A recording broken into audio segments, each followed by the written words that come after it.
Hello and Merry Christmas, everyone. It says I am live, so I'm going to assume that I'm live, but I don't believe what I read on the internet. So if you see me, please comment that you can see me and hear me, and then I know everything's working. Yeah, tell me where you're watching from too, and hopefully, it's working. Let's see. If you're watching the recorded version, you get to watch the part where I make sure everything's working just fine. You're also getting to watch the only time every year where I'm actually nervous. I get so nervous about the show. There's so many working pieces that have to work. All right. It says device is not connected. Oh, that's just you. All right. Comment if you can hear me. I see someone said Merry Christmas, Scott. Is that, let's see, watching from Oklahoma, watching from California? That means it's working. Oh my gosh. Okay, now I'm nervous. Now I'm officially nervous. Everyone's watching me. Hello, everyone watching me. And I got this new setup with StreamYard, so I can't see how many people are in here. So there could be a million for all I know, and I'm terrified. But if everybody can hear me, then the show is going to officially start at noon Eastern time. But I'm going to just chat with you guys. You can hear me. Okay, it's working. All right. Well, I'm just going to chat with you guys for the next 11 minutes until we bring our first guest on, because that's what I know you guys are here to see. So first off, just a quick history. This idea of doing a Christmas show, it started 6 years ago. Well, I guess 5 years. Well, whatever. This is the sixth show. And it started basically like every other idea I've ever had, whether it's fairway field trips or clinics or running events or going on tour. It doesn't matter what it is. It always starts with me saying, ooh, that'll be fun. And then I just do it. And I don't usually have a plan. I just kind of dive in and I crush some of what I do and completely fail at other parts. And it's kind of been what's done me well for my life, is just to go for it. And so this Christmas show started with me just going for it. And I think the first year I had 18 guests. It was 3 hours, 10 minutes a guest. And that was just overwhelming. And so at some point, we did 15-minute segments, 12 guests, way more manageable. But anyways, the idea is that it's Christmas, and I love Christmas. And I also know that the holidays are as much unfun as they can be fun, because all the things that make the holidays great are the same things that a lot of people are missing out on and not getting to do. Like getting to spend time with your kids. Okay, well, that's great. Except there's a lot of single parents out there who don't have their kids that day. And getting to spend Christmas with the family. That's fantastic. Okay, well, what about the people serving in the military overseas? And then there's just people that are just in a different place. And that's just what the hand that's been dealt to them this day. So anyways, the idea was, well, let's just get together and hang out with everybody and bring a bunch of disc golfers on and just hang out, because we're a Frisbee family. That's the whole idea, like behind our great sport, is that we are just one big family. So anyways, that's how this all happened. I don't plan for this. I don't prepare anything. This is the least polished Christmas show you're going to find every year. And I don't care, because that's more fun to me. I just saw that Denmark is here. Beautiful. Hello, Denmark in the house. Except you spelled house. Wouldn't it be Hause? That sounds more like how people in Denmark would spell house. Or maybe that's Germany. But anyways. I'm going to kill about 7 minutes telling a couple stories as we just, everybody logs on, get ready for the first guest. The first story I want to tell you, it's going to be about most of the guests that are on tonight. In fact, most of the guests that are on every show, or at least a lot of them. So I did the Disc Golf Pro Tour for 3 years, most amazing 3 years of my life. And probably the most common question I got from podcasts as soon as they stopped recording, or at clinics after everybody kind of left, everybody wanted to know what the players were really like. Basically, they wanted their TMZ moment, which is fine. I get it. It's fun. It's, everyone's interested in gossip a little bit. but people want to know, when the cameras aren't rolling, what are the players like? Because on camera, everybody seems nice. They all seem to get along pretty well, and everybody seems friendly and supportive. But like that can't be real, right? So what I tell everybody is, I go, well, I usually, if I'm in person, I lean in real close and I say, all right, you guys, I'll tell you what the players on tour are really like, but you're going to be very disappointed. And they kind of go, what? And I say, everyone on tour is kind of like really, really nice. And everybody kind of likes each other. There really isn't any drama when Jomez leaves or when Disc Golf Network turns their cameras off. Like most of honestly, the most like venomous thing you would hear from somebody about another player would be like, they're fine. I don't really like playing with them. They're not the most fun to play with, or maybe they've never gone to lunch together, probably never will. But there's no real like hatred. There's no negativity. It's very surreal in a group of players, a group of people as large as the players on the pro tour, the men and the women. For there to be for this level of I don't know how else to say it. I mean, they're super competitive. Everybody wants to win. Their livelihood, their careers, their futures are on the line every weekend. And yet they're still kind of rooting each other on and happy for each other.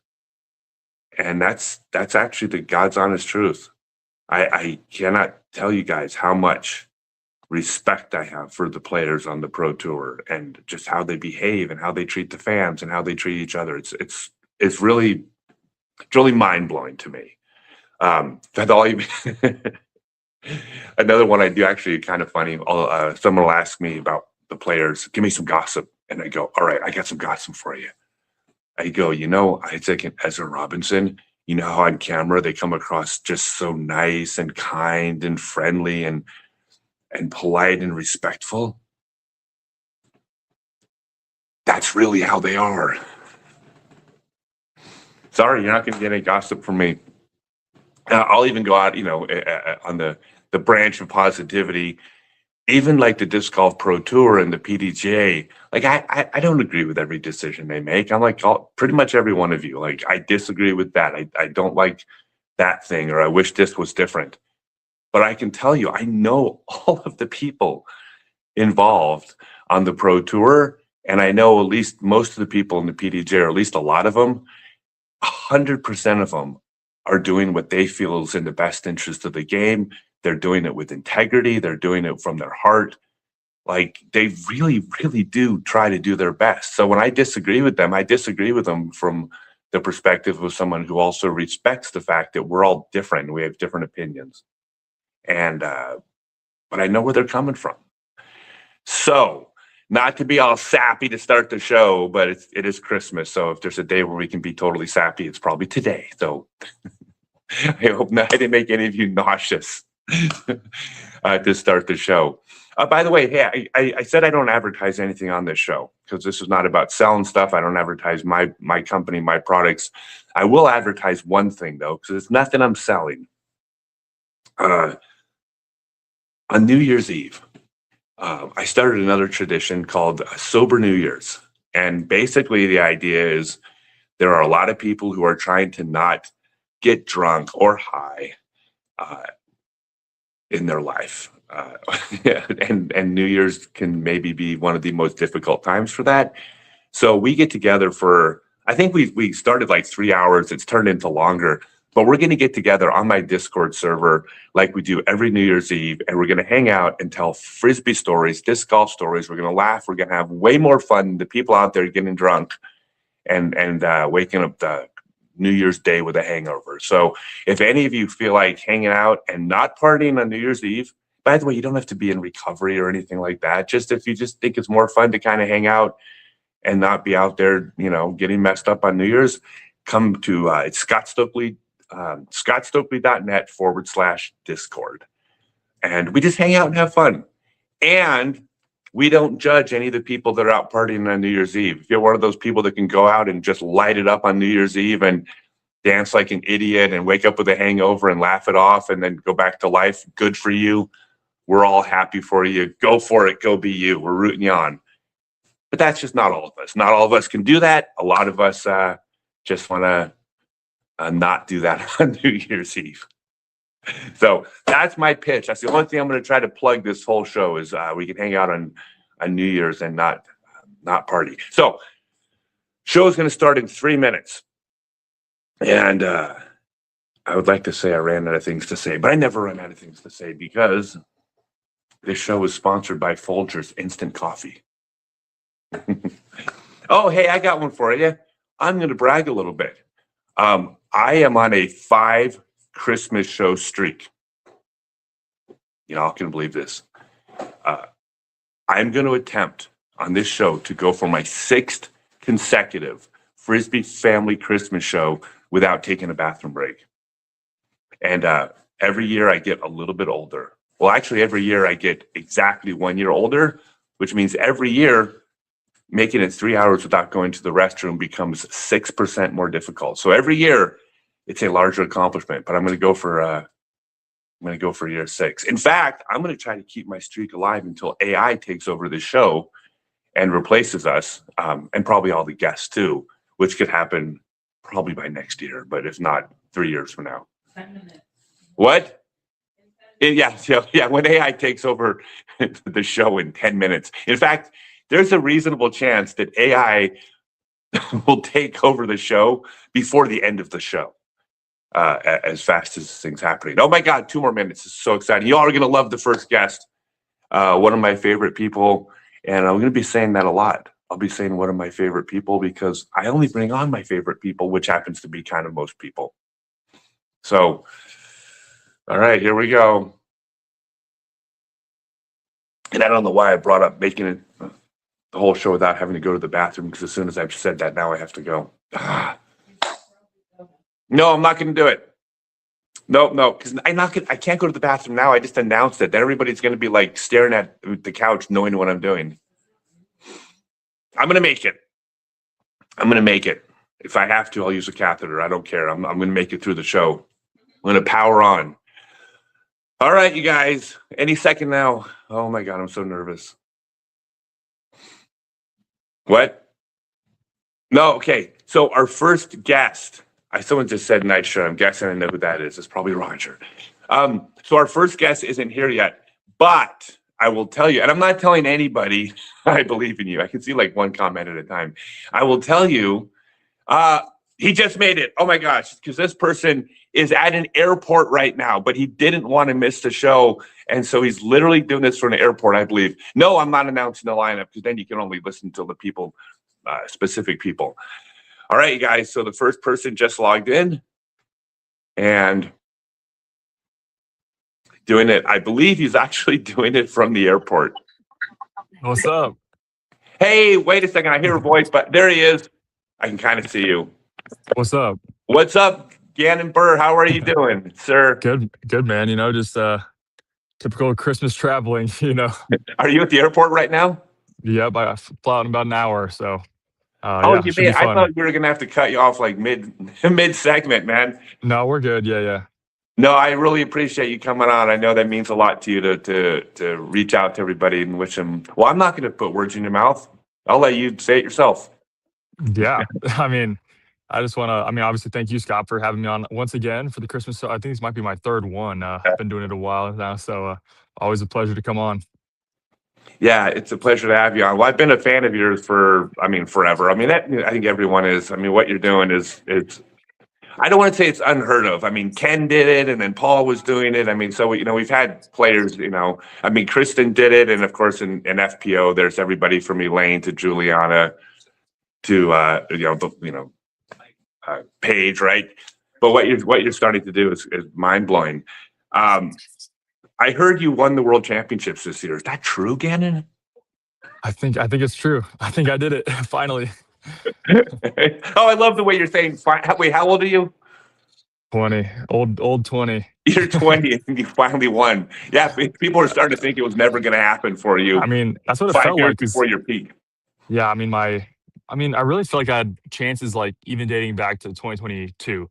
So, uh, not that I ever actually had a chance to win at the end of the tournament, but coming into the event, I was a good enough player to win. I was 1040 rated back in 2022, so like definitely could have won it, and it always seemed to be my kryptonite. I always would put too much pressure, too many expectations on that week, and would kind of shoot myself in the foot the first round. So Mm, this year I was able to change that and have a good hot first round, and yeah, just led to a world championship win, I guess. right. Well, I got a question for you about last year in Virginia. Because last year, I mean, you were the favorite going in. And if you asked people, they would almost everybody would say you were the favorite, except if they asked you. Before the tournament, you said you weren't the favorite. Do you remember that? Yeah, I do. So who did you say was the favorite last year? What happened and why did you say that? I never asked you about this. I'm curious. Yeah, so I said Isaac was the favorite, and of course he ended up winning. So me and Isaac actually I practiced with Isaac more than anybody that week because of just kind of the schedule of when, all the boys were getting in town and stuff like that. So, um, yeah, we had gone to town, Isaac and I, a lot earlier than everyone else, and we played multiple rounds together each day. And he was just on fire that week. And he was just like playing consistent. His confidence was there. Like it didn't really seem like he was thinking about much. It was kind of just tossing the disc where he needed to. And on my side of things, even though I was working so hard, putting more practice reps in than I ever had before, and trying to figure out my timing and stuff like that, I just couldn't get a feel for it. And that's just kind of how it happens in sports sometimes. Is you're going to have off weeks, and unfortunately, like I just picked a really really bad week for my game to not feel good. And um, yeah, I just never really got a rhythm, and when I did, I just, got halted with a roll away or like a random bogey, and my mental game wasn't there, and that's what happened. Isaac got the win, stayed solid, and I had to learn from that experience. Yeah, all I heard was I heard you say something like I think you were talking about is it New London was the really wooded course, right? Yep. Okay, that course was that course was so hard. I never broke par on that course, and I didn't shoot terrible. I mean, I was like like 990 or something like whatever, fine for me, not great, but I couldn't even break par on that course. And I remember before the tournament, I remember just hearing you say something like, "I practiced with Isaac all week, and he never hit a tree," or something like that. Yeah, yeah. His worst round was like 9 down or something. Yeah, it's ridiculous. Well, that's cool. Well, then what changed this year? Why was it different? At Worlds? Yeah, like was it a Yeah. different mindset or just the courses were more favorable? I mean, like, I mean, I don't know. So, I think I mentally wanted it more than I ever had before. I was coming off a pretty rough stretch in Europe, 3 weeks in a row, where I had chances to win coming into the last 3 holes, all the last 3 tournaments, the both in Norway and the one in the major in Estonia, and lost, and just didn't take advantage of that. And so I'm like, I can't let that happen for Worlds. I'm not gonna let it happen. And um, I forced my game was actually feeling pretty off coming into Worlds, and I knew I'm like, this is gonna be frustrating. But the one thing I told myself was, if you take a bogey, have it be an execution problem. Don't have it be a decision problem. And so I I only had 5 bogeys the entire week, and only bogeyed 3 holes because I bogeyed hole 1 at the top right course both times, and then hole 11 at the beast course, the first 2 times. Um, and then my only other bogey was in the final round, which was a rollaway on hole 17. So I just played so clean the entire week. I really didn't have that many birdies, but I only had 5 bogeys for all 90 holes of the World Championships, and that made a huge difference. But it was really the mental game, sticking in it, and I was even par, maybe 1 down both the rounds we played at the top right course, and then finished 6 or 7 down on the back 9 both days, to just keep my hopes alive pretty much. And the worst round I'd ever shot at the Beast was 10 down before in my past. So I kept that up. I shot 9 down to the final round, but I obviously laid up a couple holes and stuff like that coming down the stretch. So, um, but yeah, I mean the mentality changed a little bit. I was joking. I'm like, I'm just gonna treat it like a C tier because I don't want to put too much pressure on myself. okay, so I got to go back a second to something you said. I'm really curious about. you talk about decision making. Okay, so for a player like me, who is a middle of the pack player, there's a lot of decisions to be made. Do I go for this 40 or 50 footer? Do I play this hole safe because the risk reward isn't there? Like I have to make decisions at my level. When I've seen you play, Gannon, it doesn't appear that you make decisions. It looks as though you attack every single shot. Are is that Yeah, is that a decision? I mean, or do you actually decide to not do that sometimes and we just don't notice? I would say it mostly applies to like off the fairway type stuff. So if I get myself into a tricky position, making sure I'm not being dumb from there pretty much. Or even if it comes down to like a long, scary putt, making sure I'm doing that type of thing.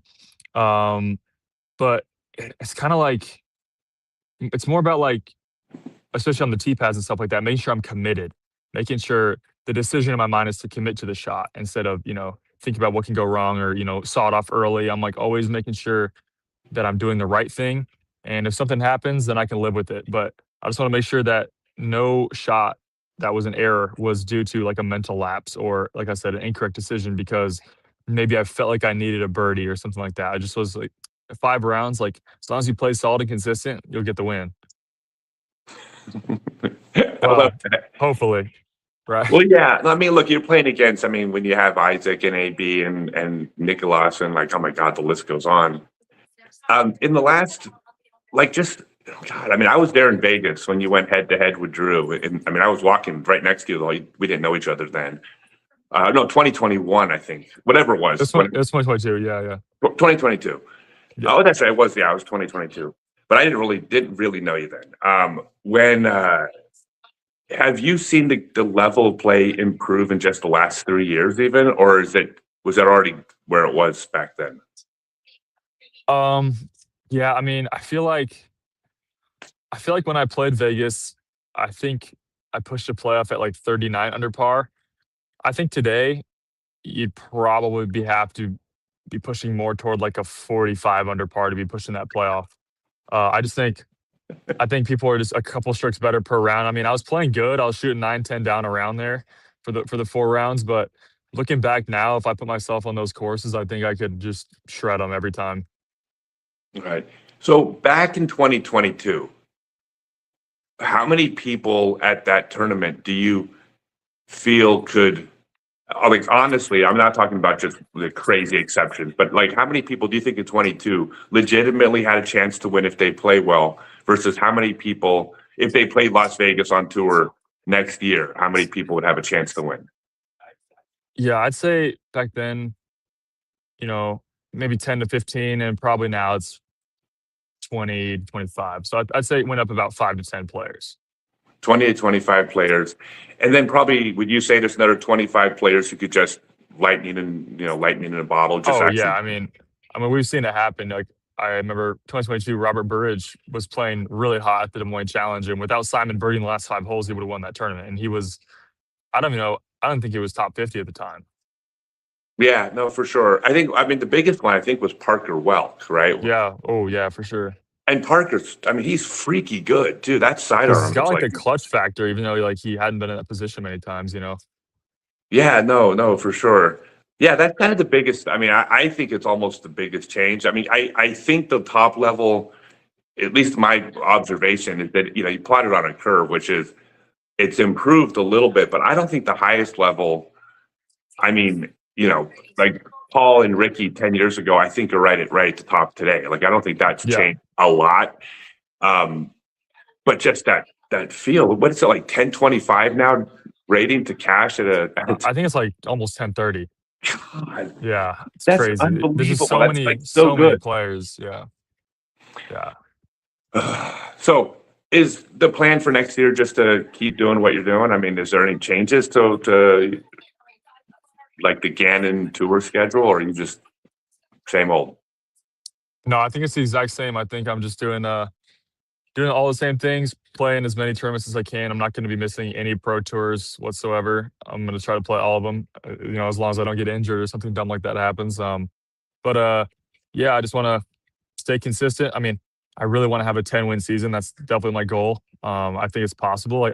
I had a chance this year, even though I only had 6 wins. I had, I think, 15 or maybe 13 podiums. So it's right there as long as I'm able to close out more tournaments. I actually didn't do that good of a job this season doing that. So, but all I can ask is to, continue to put myself in positions to get wins, and I think they're going to fall eventually.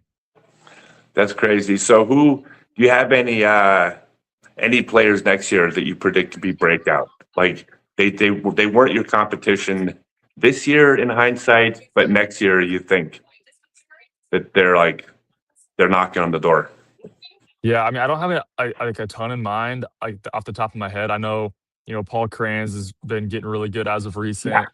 I think Cole Dahlon's going to have a break. I think he's going to have his first breakout season next year, in my opinion. He's healthier than he's ever been, and when he's healthy, he plays really good. And he finished the season pretty hot. All So right. I think Luke Taylor could get a win. I think Aaron Gossage is probably going to get his first win. So, and then obviously the Robinson brothers are going to stay competitive and up there for wins as well. So it's just getting tighter every year, and it'd be awesome to keep seeing the boys win tournaments. Yeah. Hey, you got like 2 minutes left. You want to give a shout out? You have a crew that you spend a lot of time with. You want to give a shout out to the? Yeah. Do you guys have a name? You got of your crew? I mean, I don't know, Vlog Squad or something. Just because Alden, I don't even know. You don't have a name yet. But yeah, I just want to shout out my boys. Obviously, Sully toured with me all year. We shared a car, drive me places and stuff like that, and it was just good to have somebody on the road with me. So that was awesome. And then obviously, Alden, Isaac, Ezra, Silas, Gavin, Niklas, like all these guys. Even stay with Zach Nash for an event or two. So just yeah, I mean, anyone who stayed with us in Airbnbs was awesome, and yeah, it would make me a better person. Yeah, the content you guys are making, it's phenomenal. I think it's really great that. Oh, and definitely, I shout out my caddies quick. Ben Kenny and Matt Schleibach. Yeah, for sure. Yep. No, that's great. Hey, I'm gonna let you go. One of the promises I make to everybody is I get them out at exactly 15 minutes because everybody's got stuff they're doing. Please send our best to your mom. She's awesome, and Yep. well, I'm sure she's watching. So hello, Yep. Janet's mom. Yeah. Well, And thank you, Scott. hey, I'll be your fan, dude. I'll keep being your fan and rooting you on. I might not bug you to be on, but if you win Worlds, I'll probably bug you to be on again because that's just the price you have to pay, Gannon. I guess. I mean, I'll pay that price. It's fine. You don't mind. All right. Hey, cool. Thank you, Gannon. Thank you. What an honor to have you on. Enjoy your Christmas. And All right. Merry Christmas. yeah, thanks, man. Appreciate it. See ya. Peace. All right. All right, you guys. We got wow. God, wow. That's incredible. Like just to know that I'm just like friends with these guys. Like I'm like I am a fan also. Gee, I wonder if there's anybody else. I wonder if we have any other world champions going to be on the show. Oh, wait, who is that? It's Anne. I know. Hello, Ann Deputy. FJ18 World Junior Champion 2025. Hi, Hello, how are you doing? I'm good. How are you? Good. Question for you. Have you done many things like this before, or is this kind of new? I did one with Future Tour, but it never came out, or it hasn't come out yet. So not really. Okay. Well, I think you're going to be awesome. And because you're so good, you got to get used to it. You're going to be doing a lot of things like this. Yes, sir. I'll be happy to have you on the earliest show. So, first off, Merry Christmas to you and to your dad, of course. Yes. Congratulations on your season. Thank you so much. Merry That was Christmas. pretty amazing. It was fun. I remember shooting with you. I just wound up on your card in a practice round at Idlewild, right? It was in Cincinnati. Yeah, that was my second tour event. God, that's crazy. And then all of a sudden, and that was before you won Worlds, right? Yeah. So, like, I'm playing with a future world champion and didn't even know. Well, I mean, I could have suspected, but you also don't play like a junior player. How far do you throw off a tee pad? I feel like I can throw 400 off the tee. Pretty comfortably. Pretty comfortably, but it it depends on like I feel like it's fluctuated this season because of my finger injury where like I would go backwards and then I could throw way further, and then I can't throw as far. So, but I feel like I'm getting better and better at my distance. Okay. And what is the strongest part of your game, do you think? Um, I feel like probably like 300 to 350. I feel like I have the biggest advantage in accuracy. What is you play wooded courses normally? My course, it's mostly wooded. I live like 15 minutes away from Tom Triplet, and it's like Okay. it's really well manicured fairways, but they're in the woods. So, and with a couple of open holes. It's not super wooded, but we have a really wooded course like 30 minutes away that we go to, and that's like it's called the Sarge. It's insane. You basically like this tree's everywhere. It's so hard. Yeah, I've always thought that it's better for a player to learn to play in the woods because you can go learn how to throw far on the field, and then when you get to open holes, you can just rip it if you have the arm for it. But if you play an open course, you can't go out to a field and practice that type of accuracy. Even if you put up two imaginary poles, well, that's still not the shot shaping that you need for like the wooded holes. So, my advice to everybody: move to North Carolina or South Carolina, Yeah, I Virginia. agree. How about that? Yeah. No, the really wooded course is actually in South Carolina, so it checks out. Yeah. Well, but here, I'm going to give everyone a warning though. Prepare to be humbled. Like if you are a 1,000 rated pro in the Midwest and you go to North Carolina, you are going to get mashed by a bunch of players that you would probably crush in Iowa, and then or wherever. Then you get out to North Carolina on their courses in the woods, and you're like, I don't know who this person is, and they're so much better than me at these shots. It's pretty insane out there. Okay, I want to talk to you about the World Championships. I was trying to lead into it a little bit. So when you went to the World Championships, did you go into it playing to win? Like, did you go out there thinking, I got a shot to be a world champion, or what was your thinking before the tournament?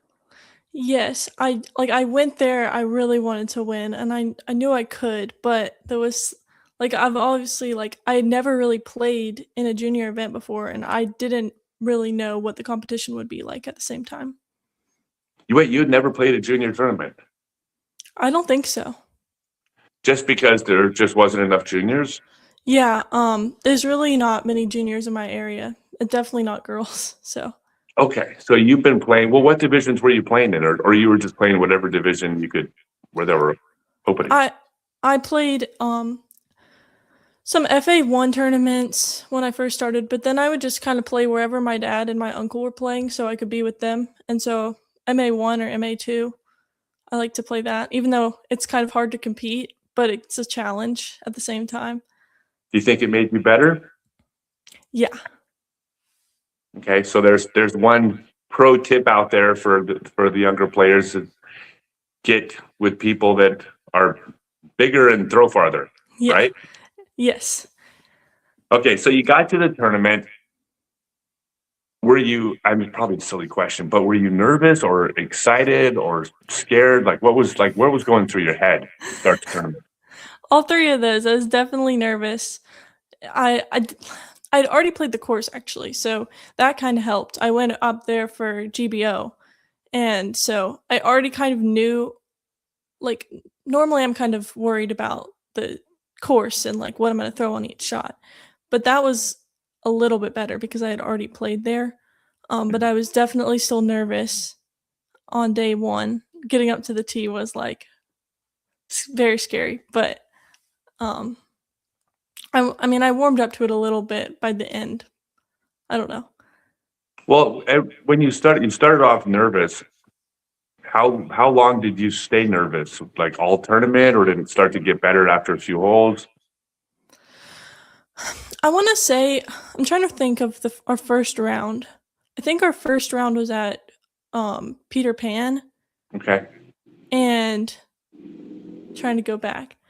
I'm pretty sure I was nervous on the first round until I want to say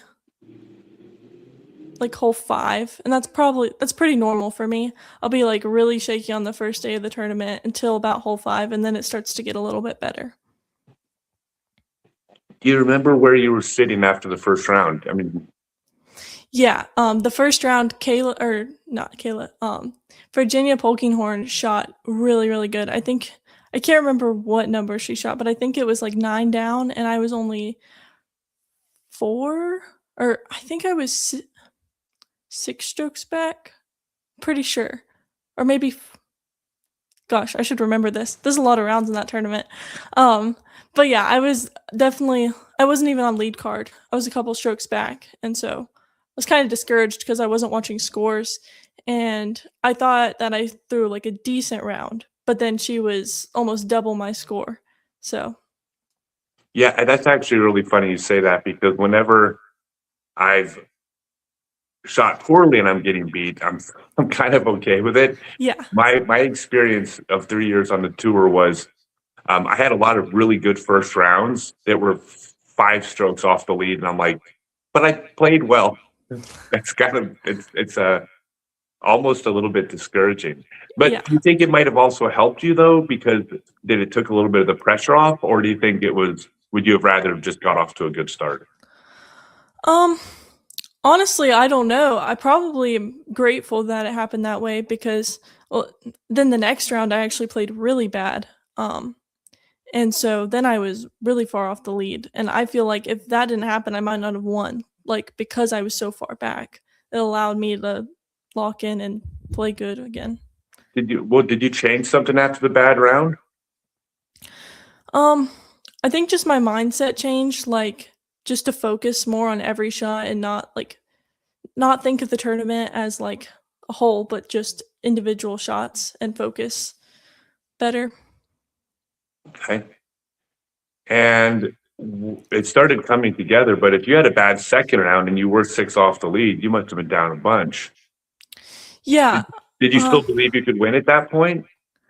um, I think I did, but I knew it was gonna have to be like, I was gonna have to put together a bunch of good shots and a bunch of good rounds. So it was like we had 3 rounds left, and I knew I had a lot of work left to do, and it wasn't gonna be easy at all. So Where did you get to going into the final round? Where were you sitting? I was even, or I was tied with the leader. Oh, so you came back in those. I thought you, for some reason, I thought you started off behind. So you came back in those 2 rounds to get back tied to the lead. Yes, sir. Did you play just lights out then, those 2 rounds? Round 3 and 4? You Round must have. 3, round 3, I played really good. I knew I had to birdie a bunch of holes, and it's kind of a short course, which is normally like harder for me. But I kind of figured some things out with my upshots that tournament, and so I was actually like getting all those birdies, which was really fun. Okay, Um, everyone's going to want to know, what did you figure out with your upshots? Let us uh, in. I was just focusing on like not pulling my shoulder. So like I feel like I would try to force my upshots and I would turn them over, if that makes sense. And so Yeah. I was just focusing on keeping my core, like being balanced in my core and not like turning my shoulders like this or backwards, just keeping it locked and throwing. Okay. Okay. I love it. So you were tied going into the last round. I actually looked at the scores. I actually looked at the round, but you want to share how? Yeah, the last round is crazy because I could not drive. If you go watch the footage, like all of my tee shots, which is normally my strength, was just so bad. I feel like it was crazy. But all of my upshots, I saved par somehow. Maybe not all of them, but pretty much every hole. It would be terrible drive and then some crazy upshot and a par. Were you more nervous to start the tournament or more nervous during the final round? The final round. Did you feel like everyone else was just as nervous, or did everyone else seem to come across calm? I don't know. I feel like Kayla Hess was like, I don't feel like she was nervous at all. She was coming from behind, and I thought she was going to win again because she just, like, she has such an awesome attitude about, like, I just thought she was just going to come and win because she was just making her putts and throwing insane drives. There's this one hole, and it's like it's only 360, but it's uphill. It's a weird angle. I threw it into this tree every single round. But anyways, it was hard for me to get to that hole, and she just like bombed it and parked it on, and that was hole 2. It was awesome. And after that, I was like, she might win, even though she was so far back, and she just kept playing good the whole day. So that was cool to watch. So where were you with a couple holes to go? I think I had the lead by 1, or I'm not exactly sure. So I wasn't watching scores, and I thought I was losing. Like I thought I had to birdie out on hole probably 15. I was like, okay, I have to birdie out. And in my mind, anyways, I threw a one shot, got a birdie, and then I think it was 16. I birdied 16, and then on 17 I had a long putt for birdie, and that's when my dad. This was on 17. This is sorry. That's when my dad came up and he was like, "Hey, you have a 2-stroke lead." Or wait, I'm trying to think how many strokes it was. I think it was a 2-stroke lead, and he was like, "So just lay up." And so that's when I knew that I just had to par the last hole. But So do you prefer to not know where you're sitting? that's kind of how I've been doing tournaments, but I don't know if I'll like always do it that way. I haven't decided. I don't know. I just normally don't check scores because my dad will take score for me. So it's like one less thing I have to do. Yeah, I don't think there's a right or wrong. Different players have different approaches. Some players have anxiety knowing what the other scores are. I Yeah. get anxiety. Okay, I get anxiety when I don't know where I'm sitting. So, Yeah. but I don't think there's a right or wrong. It's just different personalities. So when you won the tournament, we only got one more minute left. When you won the tournament, did you feel excited or relieved or both? Both. Mostly relieved.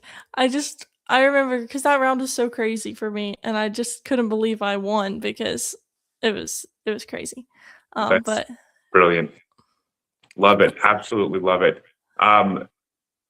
Please, if you have a message for all your fans, you got about 40 seconds to, all my fans. or you can wish them a Merry Christmas. Yes, Merry Christmas. Yeah. Thank you so much for having me on. No, it's an honor. I'd be excited to watch your career, however you decide it's going to go. I'm a fan of you. I'm a fan of your dad. You guys are great. I've loved getting to know you, and I hope you guys are just wildly successful. And yeah, you're just one of the up and coming players to look out for.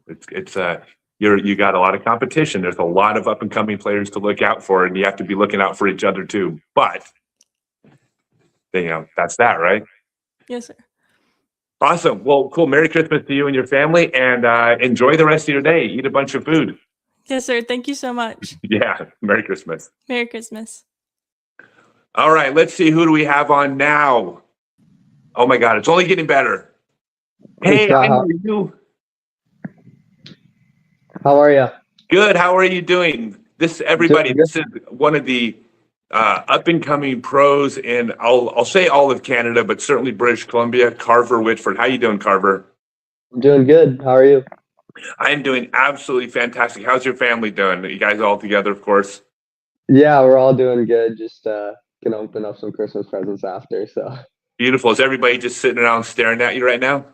no, they're all in their rooms hanging out with each other. Give me some space. Awesome. Hey, we're going to be joined by one other person. I'm going to bring you guys on together. Sure. Let's see. Where is he? Where is he? He's coming. He just entered the studio. Oh, well, I'll tell you what. I'll chat with you until he comes on. So you are playing right now. You are healthy. Is that true? Yeah, I got probably fully healthy around, I'd say, midsummer is when I finally felt feeling like myself again. Obviously, I don't play much from like November to like February because it just snows here and it's too cold. I'm a fair weather golfer, so don't really playing in the snow. But there's still like tournaments I could play if I wanted to. But no, I'm feeling a lot better and finally feeling like myself again. Okay. Are you do you do like are you training indoors? I'm sure you putt over the Yeah, winter. yeah. Usually, if putting is kind of my main focus right now, I try and keep that like intact because that's the best part of my game. So I try and make sure that's all feeling good, and then try and go to the field, get some reps in, just like throwing, just trying to figure some stuff out. It's Those are the amazing. routine. So I wanted you on, and there's another person going to be joining because I always try to make sure, like I want to like showcase everybody from the older pioneers, innovators, history of the sport, and of the touring players. But it's kind of like past, present, and future. Like you guys are the future. The game is going to be on your shoulders someday, and I'm always so proud of the people that I know who are going to carry our game. So.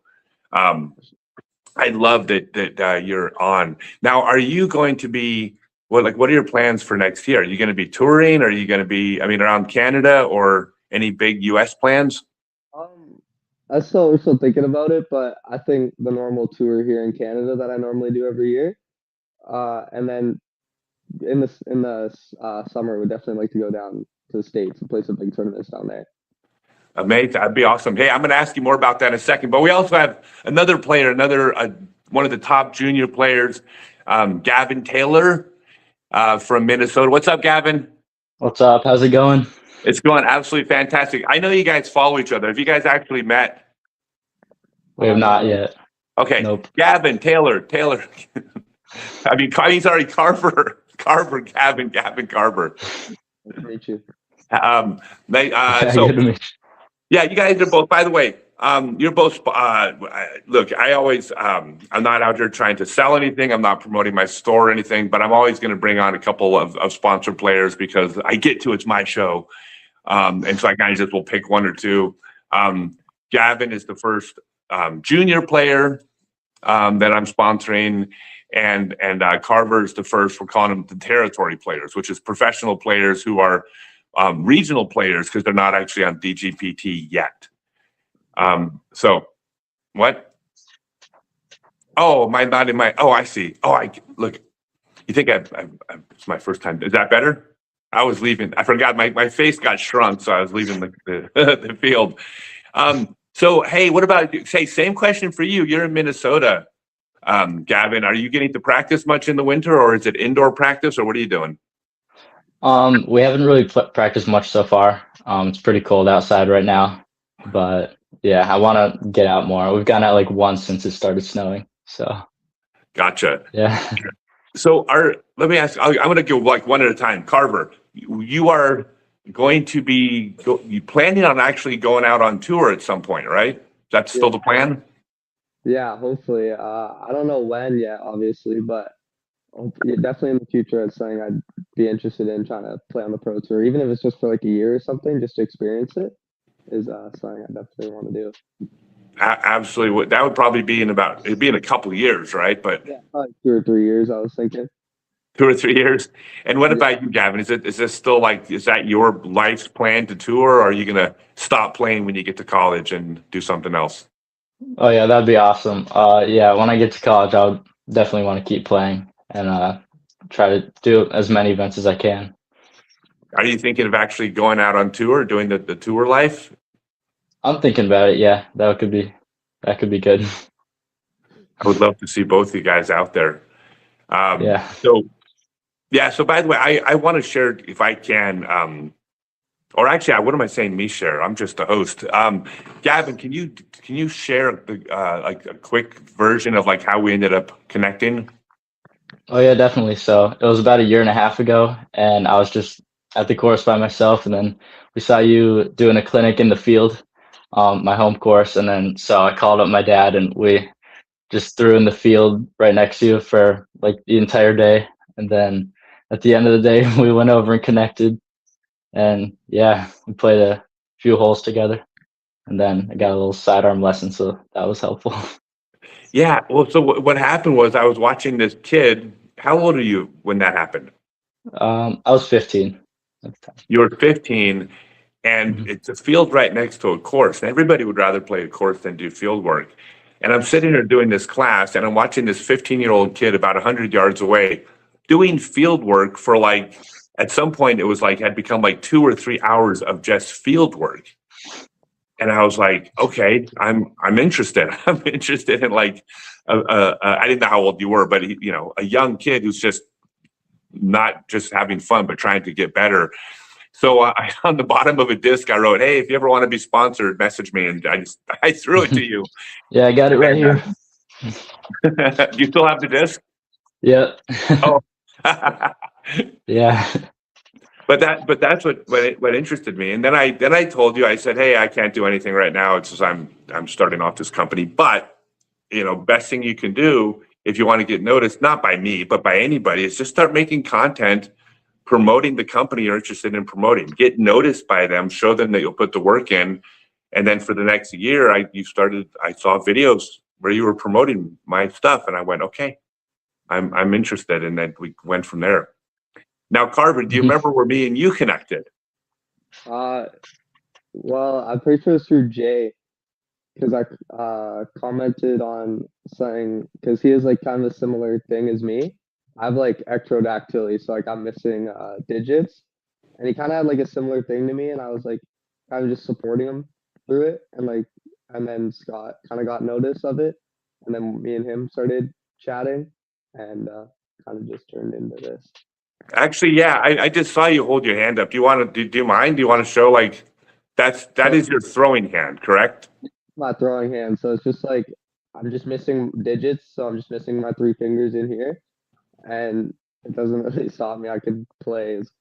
So, but yeah, I was just born with this. It's like a birth defect, and it doesn't really Yeah, stop and me. by the way, let's be clear about something right off the bat. As far as you being sponsored, what is your current rating? 983. Yeah, you're a 983 rated player. And how old are you? 18. Okay, so you're a 980 rated 18-year-old player. So you are you are already an accomplished up and coming pro. First and foremost, you're really, really, really good. But the thing that was what happened was I was doing one of my adaptive disc golf classes, and there was a kid, Jay, who had the same thing with his hand. His dad brought him out to figure out how to play, and I worked with him, and I gave him some tips. He was a little bit different. He has to throw with 2 hands. You don't. But he made some videos, and then you reached out and you're like, "Hey," you basically introduced yourself, well, through Carrie, but just said, "I would love to reach out to Jay and let him know he's not alone, that you can get really good at this game, and that basically you're trying to make a connection with another human who is younger, who's going through maybe some of the same things as you, right?" Yeah, that was exactly what it was. And I was like, okay, I like this Carver kid. Like, wow, it seems like a real nice young man. And then I looked up like your player rating, and I was like, Jesus Christ, this kid's like really, really good too. Okay, like I want to work with him. I want to get to know him. And then of course now I got to know your family, got to know your dad, and now I just now you're just friends, right? But all these connections happen. I want to, and I'm not trying to not let you guys speak, but you guys are a perfect lesson to the rest of the world out there. The things that the two of you have in common is neither one of you waited for something to come to you. You had the agency to put yourself out there and make the first move and the second move and the third move. And then now you're on a Christmas show with Gannon Burr and Jennifer Allen and Eagle McMahon. Yeah. And like, but that's how you guys, that's how you do life. That's Yes, how you sir. do it. So proud of both you guys. I didn't ask you, Gavin, what's your travel plans for next year? I want to go to Ledgestone. That would be cool. And then maybe doing Worlds. I haven't really thought about that one too much, but Junior Worlds. Go to Junior World. You haven't really thought about it? That could be cool. You should probably start thinking about it. It's December. Probably. Yeah. Yeah. Where is Junior Worlds next year? It's in is Pennsylvania, I think I've heard. It's not even that far from Minnesota. That's a road trip. You guys have to go to that one. Yeah. Well, no, it's such an experience to to get to meet like all the younger players, and everyone says the same thing. Everyone's nice. Everyone gets along. You'll actually make friends for life. Like there's these great pictures of like Paul Macbeth and oh God, who was it? Paul Macbeth and Nicola Castro, like, them playing together at like 15 years old or something. Like that's still a picture that circulates. It's really neat. Yeah. So, Carver, what part of your game do you need to work on next year? So my backhand, it's like just not it's not the best part of my game. Like it's a lot of forehand. Putting is an upshots. Like I've got that figured out. I think just like distance backhand is like the main thing I've been trying to work on. Just like fixing my form and just trying to get max distance as possible. Because obviously I only throw off one finger, so it's not like a lot coming off. So I need to have like the best form possible to like get the most distance. So just been trying to do a lot of field work on my backhand, mostly go to the course, like play just backhand only to just try and figure it out. How far are you throwing now? Like consistently backhand, Yeah. like 370, I could hit pretty consistently in an open field. So 370 is good, but you're right. You need to step it up a little bit for tour level. But you're also 18. You're also years from your athletic peak also. So like you got time. We got to figure out how we can get some work together. What about you, Gavin? What's the hole in your game you need to work on? I think my putting is inconsistent a lot, and then I got to keep working on my sidearm. But I think my backhand form is all right, and then I'm getting good distance with that. So How yeah, far I are think you just throwing? How far are you chucking now? probably about 430 About on the 430. Okay. backhand, and then yeah. Same thing. 430 is really good. And then, at the highest level, you're going to have to keep improving from there. But it's like where you're Right. at right now, it's fine. You're on pace basically. I put a picture of you doing this reach back on your the announcement that you were going to be on. Like Yeah, I that's saw the reach that. back. That's ridiculous. So you wouldn't even know. I feel like actually I had a video of you throwing, and when I do a screenshot, there's a delay between between when I click it and then where on the video it captures, and I had to do like 30 of them to get it. Oh, really? I wanted to get that shot, and then when I got it, I was so happy. Nice. Yeah. Cool. You guys have about 1 minute left. Y'all want to send out a Merry Christmas to your fans and future fans? You go first. Yeah. Merry Christmas. And then you can follow me on Gavin Taylor 26. I'll be posting an announcement soon, and then on Instagram. And yeah, Merry Christmas. Sweet. And yeah, Merry Christmas to everyone watching. I appreciate it. Thanks for Scott for having me. And yeah, happy holiday. yeah, Merry Christmas to you guys too. Enjoy your families and say hi to your dads. I know both your dads. I don't know your moms that well or anybody else, but say hi to everybody from me. Okay, I will. Will do. Yeah. All right, Thank you for having me on. Thanks, guys. Appreciate it. All right, who is on next? Hey, I know you. You're the guy with the second best sidearm. Yeah, I am. I wonder who's the first guy. Is it Sullivan Tibbs? I don't know. but I will never concede that out loud in front of someone who is really, really good at sidearm. I've introduced Coling and I've introduced Eagle as the same thing. Don't know if it's true, but we all tell our own stories. Dude, Chandler, what's up, man? Welcome. Welcome. Thanks for having me, Scott. No, absolutely. It's funny. By the way, everybody, this is Chandler Kramer, Disc Golf Pro Tour for what? You've done 4 years now? Yeah, I think my first year was 2022. So 22, 23, 24, 25, and then 26. So next year will be my 5th year. That's sick. Yeah, and it's actually funny. I believe actually I'll let you tell the story. I think because lived in Waco in 2022. I was in Waco, and I think you said you came out because you heard I had a good sidearm and you wanted to like compare. I don't know. Like I don't know the story. There. How it happened was so you posted in the Waco group message. You're like, hey, I'm coming to town and I want to check out the beast. You're like, does anybody want to play around or should I play around with anybody? And there was a few people. They're like, oh, you have to play with Chandler. You have to play with Chandler. And then I was like, okay, I'll come out. and we were playing, and I think I actually shot the best round I've ever played at the course. And I remember you were like, dude, you're like, wow, you're like, that was such a good round. I was like, I promise you, that's never going to happen again. I was like, that's never going to happen. But I remember it was a lot of fun.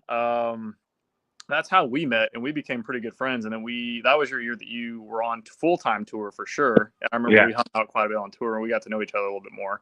And so whenever I see you on tour events, whenever you're there, we talk a little bit, and I love always chatting because I never really know what you're going to say, to be honest. It's always a good time.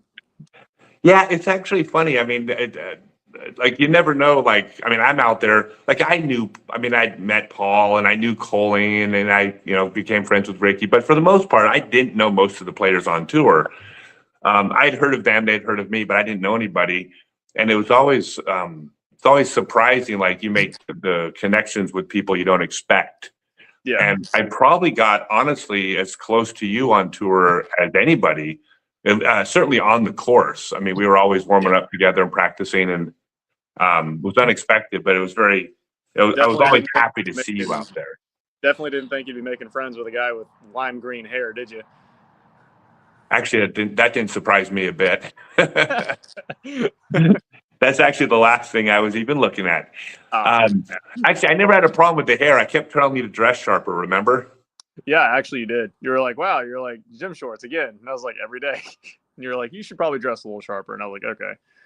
I'm working on it. You did not say okay. You said absolutely not, but I did.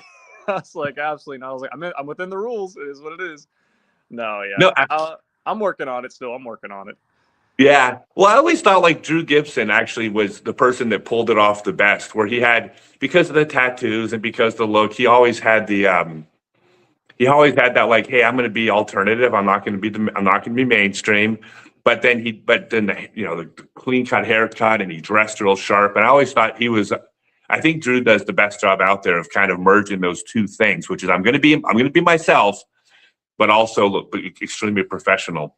He does do a pretty good job. Yeah, for sure. So shout out to Drew on that. So, hey, I had to have you on. You just won a big old tournament, didn't you, sir? I won a couple back-to-back, yeah. Wait, you won a couple? Wait, what? I know you won in the A tier. Did you win 2 A tiers?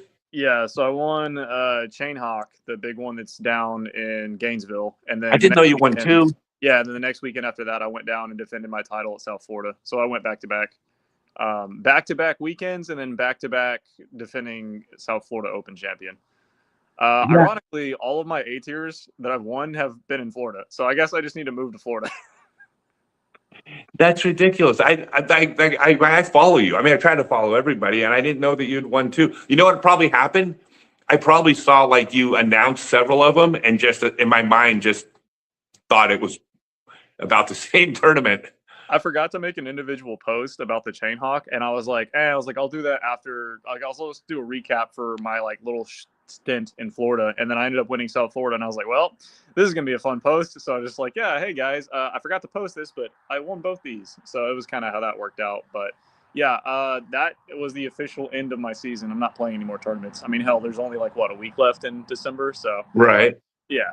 But I went to Florida because I did that last year. I went and played those same 2 tournaments kind of just to play something in the off season competitive-wise. And I went back this year, and things just really went well. I don't know what else to describe it, but things went well. The putting was on, of course. I mean, it must have been to win. I mean, the competition's so good. Putting was good. I would argue that my throwing was probably actually better, which is kind of hard to picture because I made some really good putts. I mean, I think the second and third round of Chain Hawk are on Terry Miller's YouTube channel, so you can decide if my putting was good there. But I remember my throws; they felt really good. I don't know what it was, but something just clicked, I guess, at the right time, and I ended the season averaging 1050 at both events. So that's way above anything I could have expected. It's ridiculously good.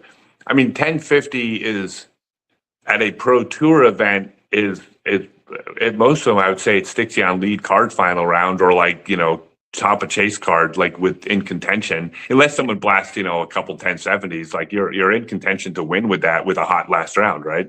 For sure. Yeah. I think, I was about to say, I would say quote me on this, but probably most of the events, I think the winner is probably averaging like high 1060s is my guess, maybe 1070. So 1050, averaging 1050 is probably going to put you, I'm guessing, at least top 10 somewhere. But that's tour golf is crazy though. Top 10, I would say top 10 for sure, but I would say chase card. But there's been tournaments where that's not happened. There's been tournaments, I mean, not always 10-7. There's some tournaments where it's like a bunch of people shoot 10-58 too. Yeah, tour golf is crazy because like it also just depends on the course. Some courses give out great ratings, some courses just don't. And I don't really like Northwoods Black. It's really hard to get an insanely good rating there because the score separation, like point wise, is so small. But it's also Northwoods Black. Realistically, if you shoot like an insanely good round, you don't care what the rating is at that point. You just shot a really good round. Sure, absolutely. So you're going to be on full tour next year. That is the plan. That is the plan. So do you circle any events to start the season, or is it just week to week? Like, do you have anything to like? I always, when I'm back home, I always play my local Straddle to Brazos. It's like one round at Cameron Park and one round at Brazos. So it's always, I feel like there's not like a whole lot of local tournaments, like what I'll call true local, like Waco oriented. So I like to go to those if I can. But I've been going to Florida and playing kind of Tallahassee, and then I think there's another one over there.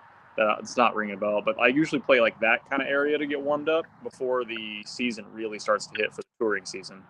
So I guess I kind of have that as like a warm up or a routine that I've been doing for early on. Okay. And then are you preparing for Worlds? Like, do you look at the World Championships as a goal every year? It is a goal, and I'm disappointed that it's being held at Toboggan personally, and I don't really care who knows that. I'm not a fan of that course. I've never been a fan of that course. It's just how it is. But I'm excited to see Black Locust because I've heard very good things about that course. So I'm excited. Okay, let me ask you. I mean, what about Northwoods isn't your jam? You mean Toboggan? Yeah, I mean Toboggan. It's just throw hard on every hole. I feel like it's not, I don't know. I've said this before and I'll say it again and I kind of stand by it. I don't have any issues with elbow or shoulder pretty much ever on any course. But it's the only course that we play that's consistently on tour that my arm is genuinely sore and kind of hurting after I play around there. And it's also, I don't know. I just am not a big fan of it. I understand that it plays probably pretty well, but I like for the tour in the sense it's difficult. I can't stand that course. It doesn't feel like it feels very blah to me. It's a personal thing. I've never liked it, but yeah, that's my thing. That's my opinion on it. All right, now the big question. Everyone wants to know. Oh dear. Are you working on your backhand? Yeah, I've been working on my backhand. Okay. I can throw a backhand, everybody. It's not that I can't. I've seen it. I've seen it. You can. It's good. I was about to say, there's a whole card of people and a few people maybe who are watching 18 at USDGC. They know I can throw a backhand. They saw me do it this year, and I saved par wonderfully. I can do it. I just choose not to, mainly because my footwork is awful, and I'm probably going to fall over halfway through my run-up. Or I might sprinkler system it and shank it 90 degrees to the right. So we're working on it. The biggest thing is trying to figure out how to throw it with power and also be accurate with power. I can do standstills, no problem, really. Distance-wise, if I like power down on it and just try and control it, we're good. But as soon as I try to actually put any power on it, it's not going to go well. I can tell you that right now. It is not going to go well. Okay. All right. So it's good. I've seen you throw it. I mean, we've played catch before, and you're great. I mean, so, but okay, I got you. I won't pick on you over that. But you can. Everybody does. It is what it is. Yeah, but keep working on it. So you actually have a college degree, right? Yeah, I have a degree in electrical engineering. Yeah. Is that something that's still on your radar, or like, I mean, is that still your like backup plan, electrical engineer, or? Yeah, I won't really delve into that, but yeah, it's still on my mind. Definitely. Okay. I won't dive in too much, but let's just say that I have been curious to see what the job market looks like. So I've thought about maybe going that direction. So that is definitely on the mind. It's been on the mind a lot more recently. So I won't go into details about that, but I've been looking just to see what's out there. So yes, Okay. I still am thinking about that. Gotcha. So you're thinking that you move on to mainstream world possibly at some point. There's a chance. There is a chance. Okay. That's fair enough. Fair enough. Well, hopefully it seems like you're starting to peak at the right time now. So We'll see what 2026 holds. A lot of things. I've taken a lot of time off this offseason from even touching a disc, looking at discs, even just playing like anything disc golf related. I've really taken a lot of time off of, despite me uploading for a little while, stuff like that on Instagram and stuff. But it's done wonders for it's done wonders for my game, whether I realize it or not. Me taking some time off has cleared my mind with a lot of things, and I've gotten to do a lot of things that I don't normally get to do, specifically see friends that are not on tour and spend time with family. Then, I'm gone for 8 months out of the year and I don't ever really come home. So it's been a real good time to be off the season, to be away from the tour and be home this season. And I'm really enjoyed my time. okay. Who are you traveling with right now? Are you traveling by yourself mostly? By myself. Gotcha. Well, that's cool, man. I love it. And yeah, it's always good to chat with you. I hope you play forever, but we can't. Are you coming to any events this year? I am. I'm hitting the tour. I'm going to follow Dallas Garber around and try to tell the story about he's going to be on tour for the first year. So I'm going to try to tell his story about being on tour. Full-time tour? Well, he's going to be on the pro tour. Yeah. He got a tour card, a tour exemption. Tell him, I'm sure I'll probably message him or he can message me regardless, but let's get a few practice rounds in some events. Yeah, he would love that. Yeah, I'll introduce him to all my friends out there and all the people I know. I know Connor O'Reilly is someone that I want to connect him with. Connor's a great guy. But a lot of the older players, there needs to be, and there is some, but the older players got to be like kind of mentoring the younger players a little bit. That's the oldest system in the book, right? The older mentoring the new. And I have so much respect for the players on tour, especially the older players. And it's great when they take the younger players under their wing and kind of bring them on board, bring them along and, just kind of show them the ropes. Yeah, absolutely. All right. Hey, you got 1 minute left. Do you have a message for all your millions and millions of Chandler Kramer fans out there? Yeah, yeah. Okay. Just want to say Merry Christmas to everybody. I hope everybody has a good Christmas. Whether you support me or hate me, doesn't matter. I hope you have a great day today and Happy New Year's. And that's really all I got. I mean, I can shout out my sponsors if I want to, but I don't feel like this is the kind of show for that. So okay. The main thing I just want to say also is thank you, Scott, for having me on, and to everybody else that comes on the show, Merry Christmas. Awesome. Thanks, man. Hey, I promise I'll let everybody go. We have another guest here. He has not logged in yet. Give me half a minute. Just don't anybody go anywhere. I'll be right back. Scott just leaves. Where did he actually go? I'm so curious. All right, guys. I'm back. I'm just checking in on things. Oh, it turned off on my end, but they're still coming in? Okay. Awesome. Hey, all right. Oh, I'm sorry. I'll let you go. It's a live show and it's informal. So yeah, I was like, how do I entertain these people for 30 seconds? No, you got 30 seconds. Oh, I thought you already left. Yeah, you can go. Go enjoy Christmas. Okay. I'll see you later, Scott. Hey, thanks, you guys. All right. Hey, we're waiting for the next guest to log on. It's a very special guest, but I'm never going to tell anybody who it is because things can always come up, and I don't want to throw anybody under the bus because if something comes up, you can have a bad connection, and I don't want anybody to think someone bailed. So I'm not saying who it is, but if they come on, you'll all be super excited. So I guess I am going to go solo for the next few minutes until they show up. They actually signed up for their account, right? So they're good. Oh, they're going to be here. I'm not worried about them. They're very, I know this person. He's very responsible. Hey, so I'll show you guys some, just a quick disc golf story then to eat up the time until they get here. So we just did the 50th anniversary of disc golf at Oak Grove Park, the world's first permanent disc golf course. So the course was put into the ground in 1975, 76. And this is where it all began, in Pasadena, California, and they just celebrated their 50th anniversary. So I'm going to give a 50-cent history lesson about disc golf for you guys while we're waiting.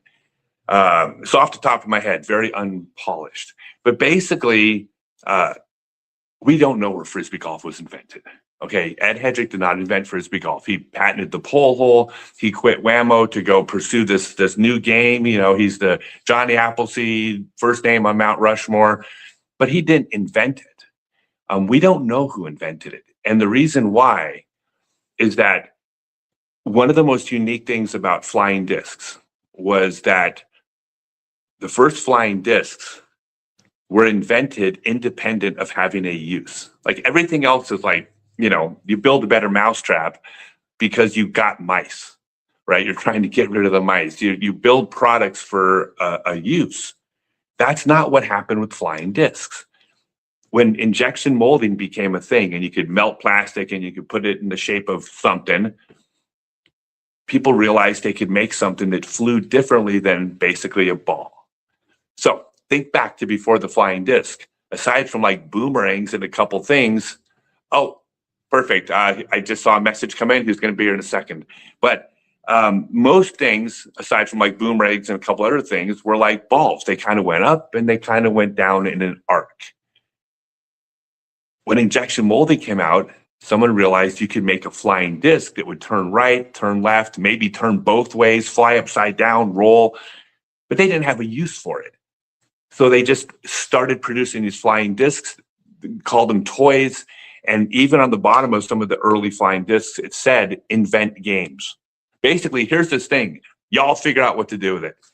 And so it turns out that people invented, we got the guest on right now, but it turns out that people independently invented a version of golf using this flying disc instead of a ball, basically all over the world. And when they first started coming together, as the organization started forming, Whammo created the International Frisbee Association. People all over the world said, oh, we're going to bring them on 2 seconds. Basically came together and they said, we invented this cool game. And someone else said, oh, we invented a cool game too. And oh, we invented this really neat game. And it turns out that everybody kind of invented Frisbee golf all over the world. That's the 50-cent birth of Frisbee golf before Ed patented the pole hole. All right, guess what? Our guest made it on. So you got the shorter version. Hey, what's up, Mr. Bierkus?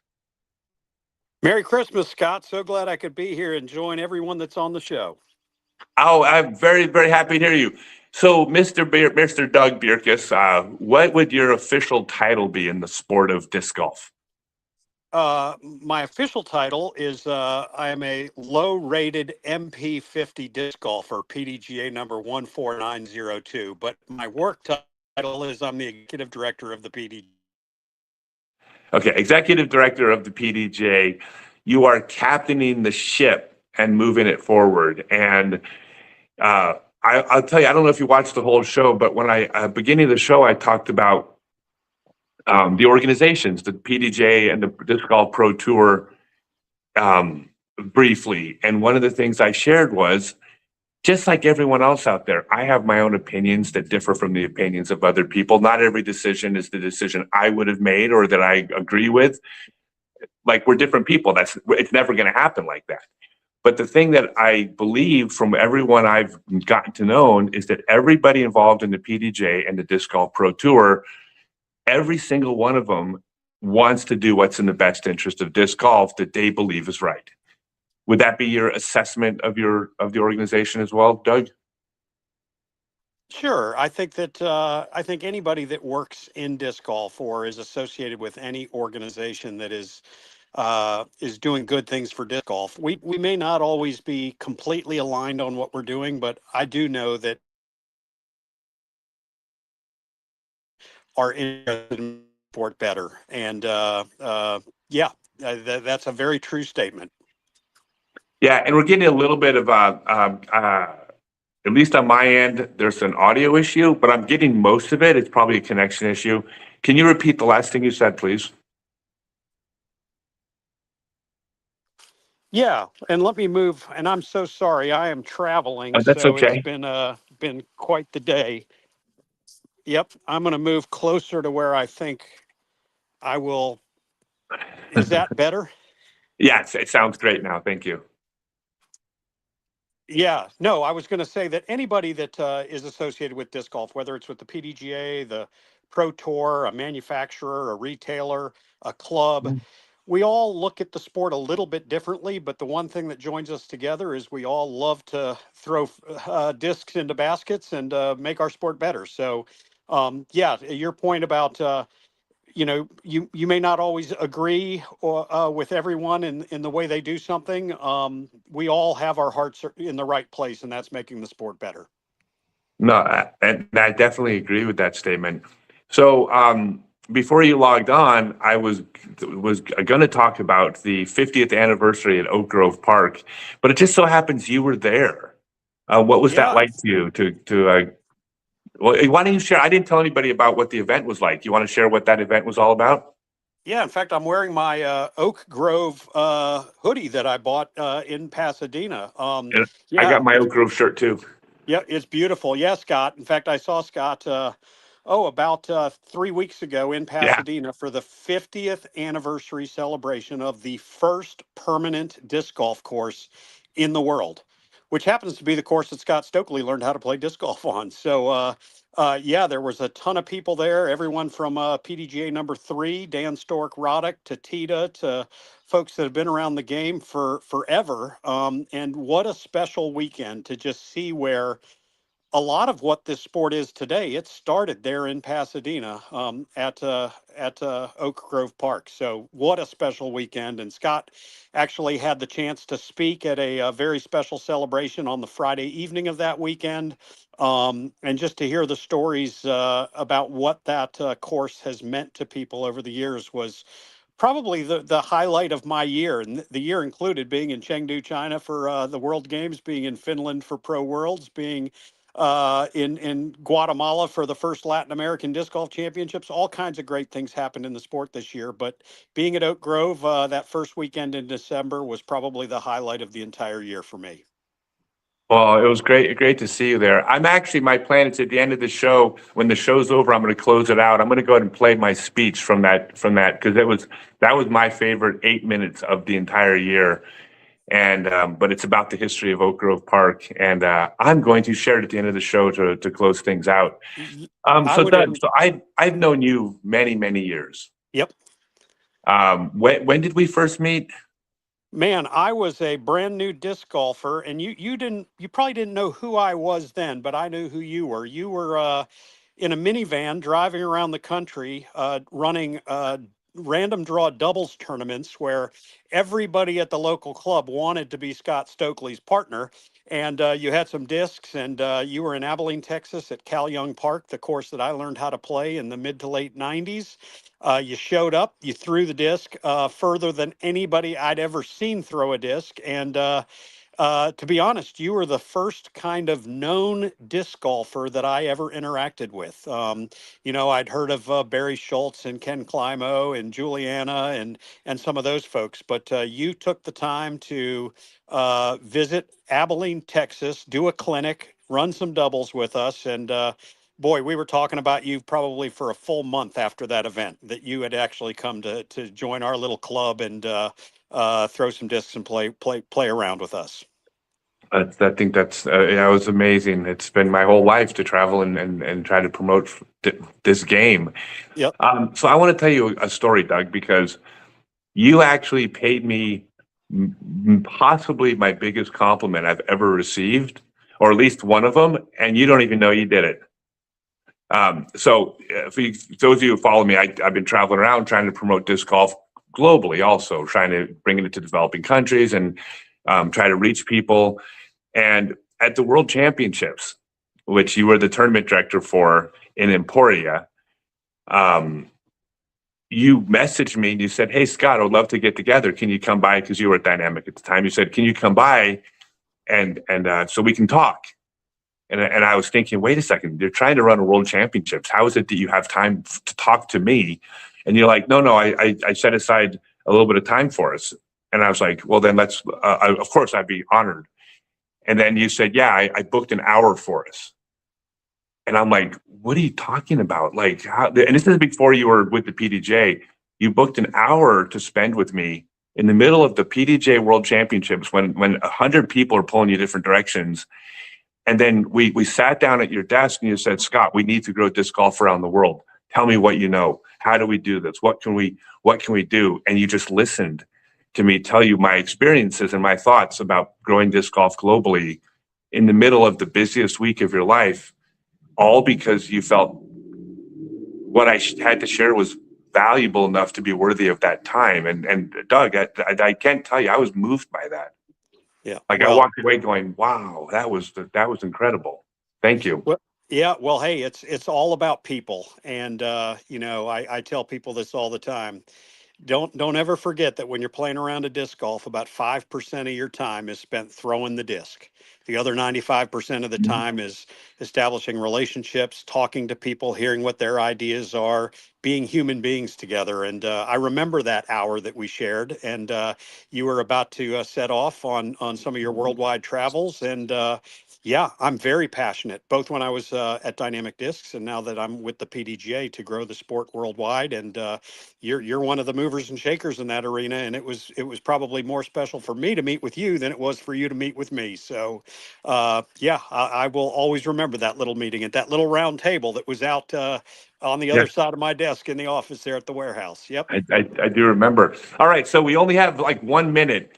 What exciting things are the PDJ doing? What is new coming out next year to grow the sport of disc golf? Well, we are spending more money in 2026 on youth and education than we ever have. We're really starting to focus on the bottom of what I call the pyramid. The very tip of the pyramid are the Gannon Burrs and the Missy Gannons who are playing at the top level. But for that level to exist, we need new people playing the game every day, every week in new places all around the world. So we're spending a lot more money on youth and education. We've committed more money to disc golf in Asia. The PDGA Asia Tour is kicking off here, and I think it may have already actually kicked off. It's in the first week in January, first or second week in January. We're committing money to New Zealand and to Australia. Latin America, of course, is a hotbed for disc golf. We're going to continue with our eyes outside of the United States while still looking at the U.S. and finding ways to make it even better here. We're really excited about the World Championships in Detroit, outside of Detroit, where Deglo is played. Nate Heinold, who's running that event, has some big shoes to fill following what UC Maresma did in Finland last summer. So, but I've already seen some things that that team is working on, and I think that at the end of August in Michigan, we are in for a World Championship that will not soon be forgotten. That is really, really exciting. Well, I can tell you, Doug, every single person who knows you, without exception, was thrilled to hear that you were taking the helm of the PDJ. Everybody believes in you. You've done nothing your whole career other than demonstrate leadership and professionalism and vision and all the things that you want, piloting the ship, right? And so I know this might sound like, 15 minutes of me talking about how great Doug is. And I didn't mean for it to come across that way, but that is also how I feel. So it's my show. It's what I'm going to say. Doug, the PDJ is in good hands. I know there's a lot of changes happening. And I think those changes will always be for the better as long as you're in charge. And so I got all the faith in the world in you, and I just keep making the right decisions moving forward. I love it, man. I appreciate that. And hey, for all of the disc golfers that are joining this show, Merry Christmas, Happy Holidays, Happy New Year. I hope you have a fantastic day. And I would encourage all of you to give one more gift this year. And that gift would be to find somebody whether they're at your job or down the cul-de-sac or in your apartment complex or someone you go to church with, and take them out and play disc golf for the first time. Show them the magic of the sport that is so awesome. So anyways, happy holidays, Merry Christmas. And Scott, thank you so much. It was an honor to be on this show with you. Yeah, thanks, Doug. It's always good to see you, and I'll see you next year. See ya. All right. Now, coming up next is going to be a very dear friend of mine for many years. It's Miss Jennifer Allen. I'll just do it without it, I guess. Hello, you're on it. Hold on. Trying to get my headphones, but we can't do it. Oh, it sounds Let me turn good, this back up. You sound great, though. Merry Christmas. Okay, well then we're just gonna use the computer because I was trying to put my headphones in, and I was trying to share. I'm gonna do that while we're sitting here. Well, hey, so where are you in Arizona right now? I am beautiful Arizona. And you have well, it's a growing family. It is. Well, I mean, families tend to do that, but yours is also growing. It is. I'm are you- waiting, anxiously waiting for her arrival. Yes. Yeah. So it's a current tense, not past tense. It's a in the process of growing family. Yes. That's really, really fun. Cheers. Merry Christmas to everyone. Morning mimosas. Morning mimosas. So I love it. I mean, first off, I'm going to share something. And not that it's competitive, but since every single person on this show is competitive, we can talk a fraction of competition. My post that you were going to be on got the most emotes, for whatever that's worth. More This is people. probably the picture. It was awesome. No, everyone loves you, Jen. I mean, you've been around we knew each other in the 90s, or we first met in the 90s, right? Yeah, 2000 probably. Unless you were at AM Worlds in 99 in Kansas City. I was there. I remember you there because you did a distance thing at Rosedale. Yeah, you're right. I did. And I did. And then, wait, were you there when I got hit with the disc? Possibly. I mean, Okay. I was there. It's like what all I remember, who knows? Okay. No, you'd remember. I got hit with a full speed backhand throw from like 9 feet right in the chest. Oh, no, I do not remember that. No, you would remember it because it was hilarious. And painful. Yeah, later it did. At the moment, it didn't hurt. Then with the adrenaline's a hell of a drug. Yeah, it is true. That's very true. So you've been out there for years now. Like, what is the plan? I mean, are you still going strong? I mean, are you still back out next year doing the same old? I mean, living this like crazy dream, or? Yeah, it'll be a mixture. I have not set my schedule. I've not signed up for my disc golf tour card, which I will, because there's definitely a handful of events that I want to play. It'll be like last year. I didn't get a full card last year. I only picked like 6 events, I think, last year that I played. But it's almost all we can do when we're playing Masters majors too. So I'm playing 6 majors every year. So between pro majors and Masters majors, that's 6 weeks of golf. And usually like Worlds, we spend like 2 weeks there. So, I mean, that's a lot just on those majors. And then like there's the events that I never want to miss. And I don't know when I get to that point when I start to leave them, it'll be so sad. But like Portland is always one of my favorites. The Preserve is always a favorite. I love Music City. I'm sad we're not going to Music City this year. But I will be staying home babysitting my sweet little Ellie for New Orleans. So I'll be gone all of March. I won't be participating in March.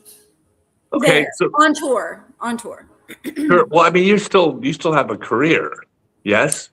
I mean, I still have my degree and I still have my license. The last, I think, 2 years, I have not actually physically worked in healthcare, besides like helping friends here and there along the way. Okay. Yeah. All right. So I got a question for you, and I hope I can ask this tactfully. Sure. As an older player, relative to the Which rest we of the are. tour, as Which we we are, I know. I said I'm going to do it tactfully. It's usually Yeah. tonality and pacing of the question. You're not old, but on the pro tour, Getting there. but on the pro tour, yeah. I mean, you and Owen are older players. At Worlds, I was competing against girls who are 30 years younger than me. 30 years younger than me. Oh, I clap because I know how you feel. So yes, I'm with you. We're old. Okay. All right. So then I'll say it. We're old, but Yeah, you've kept in really good shape. It seems like, and maybe I tell me if I'm wrong, but it seems like you've been relatively injury free.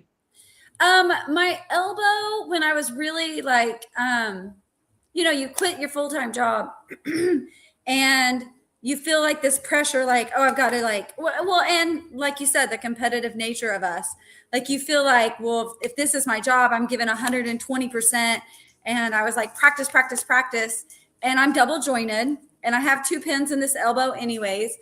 And so I was practicing putting and just that many reps in a row, I was continued to hyperextend my elbow. And so I irritated my elbow. I did not hurt my elbow with a throw. I did not do anything, but I have an old injury from gymnastics elbow. And so the hyperextension just really irritated it. And it took me quite a while to get it to calm down. I've changed my putting technique and pretty much it gets irritated here and there. Like my son and I did like this little ace race challenge. And so we didn't like ace race 150-foot holes. Like my one ace was like at 325 and the other chain out was like at 300. Like we were throwing and we did 10 shots at 10 baskets and we just kind of picked distances, but none of them were, rarely was it under 200 feet. So like throwing that many hard shots in a row irritated it and I had to like calm down for a couple of days.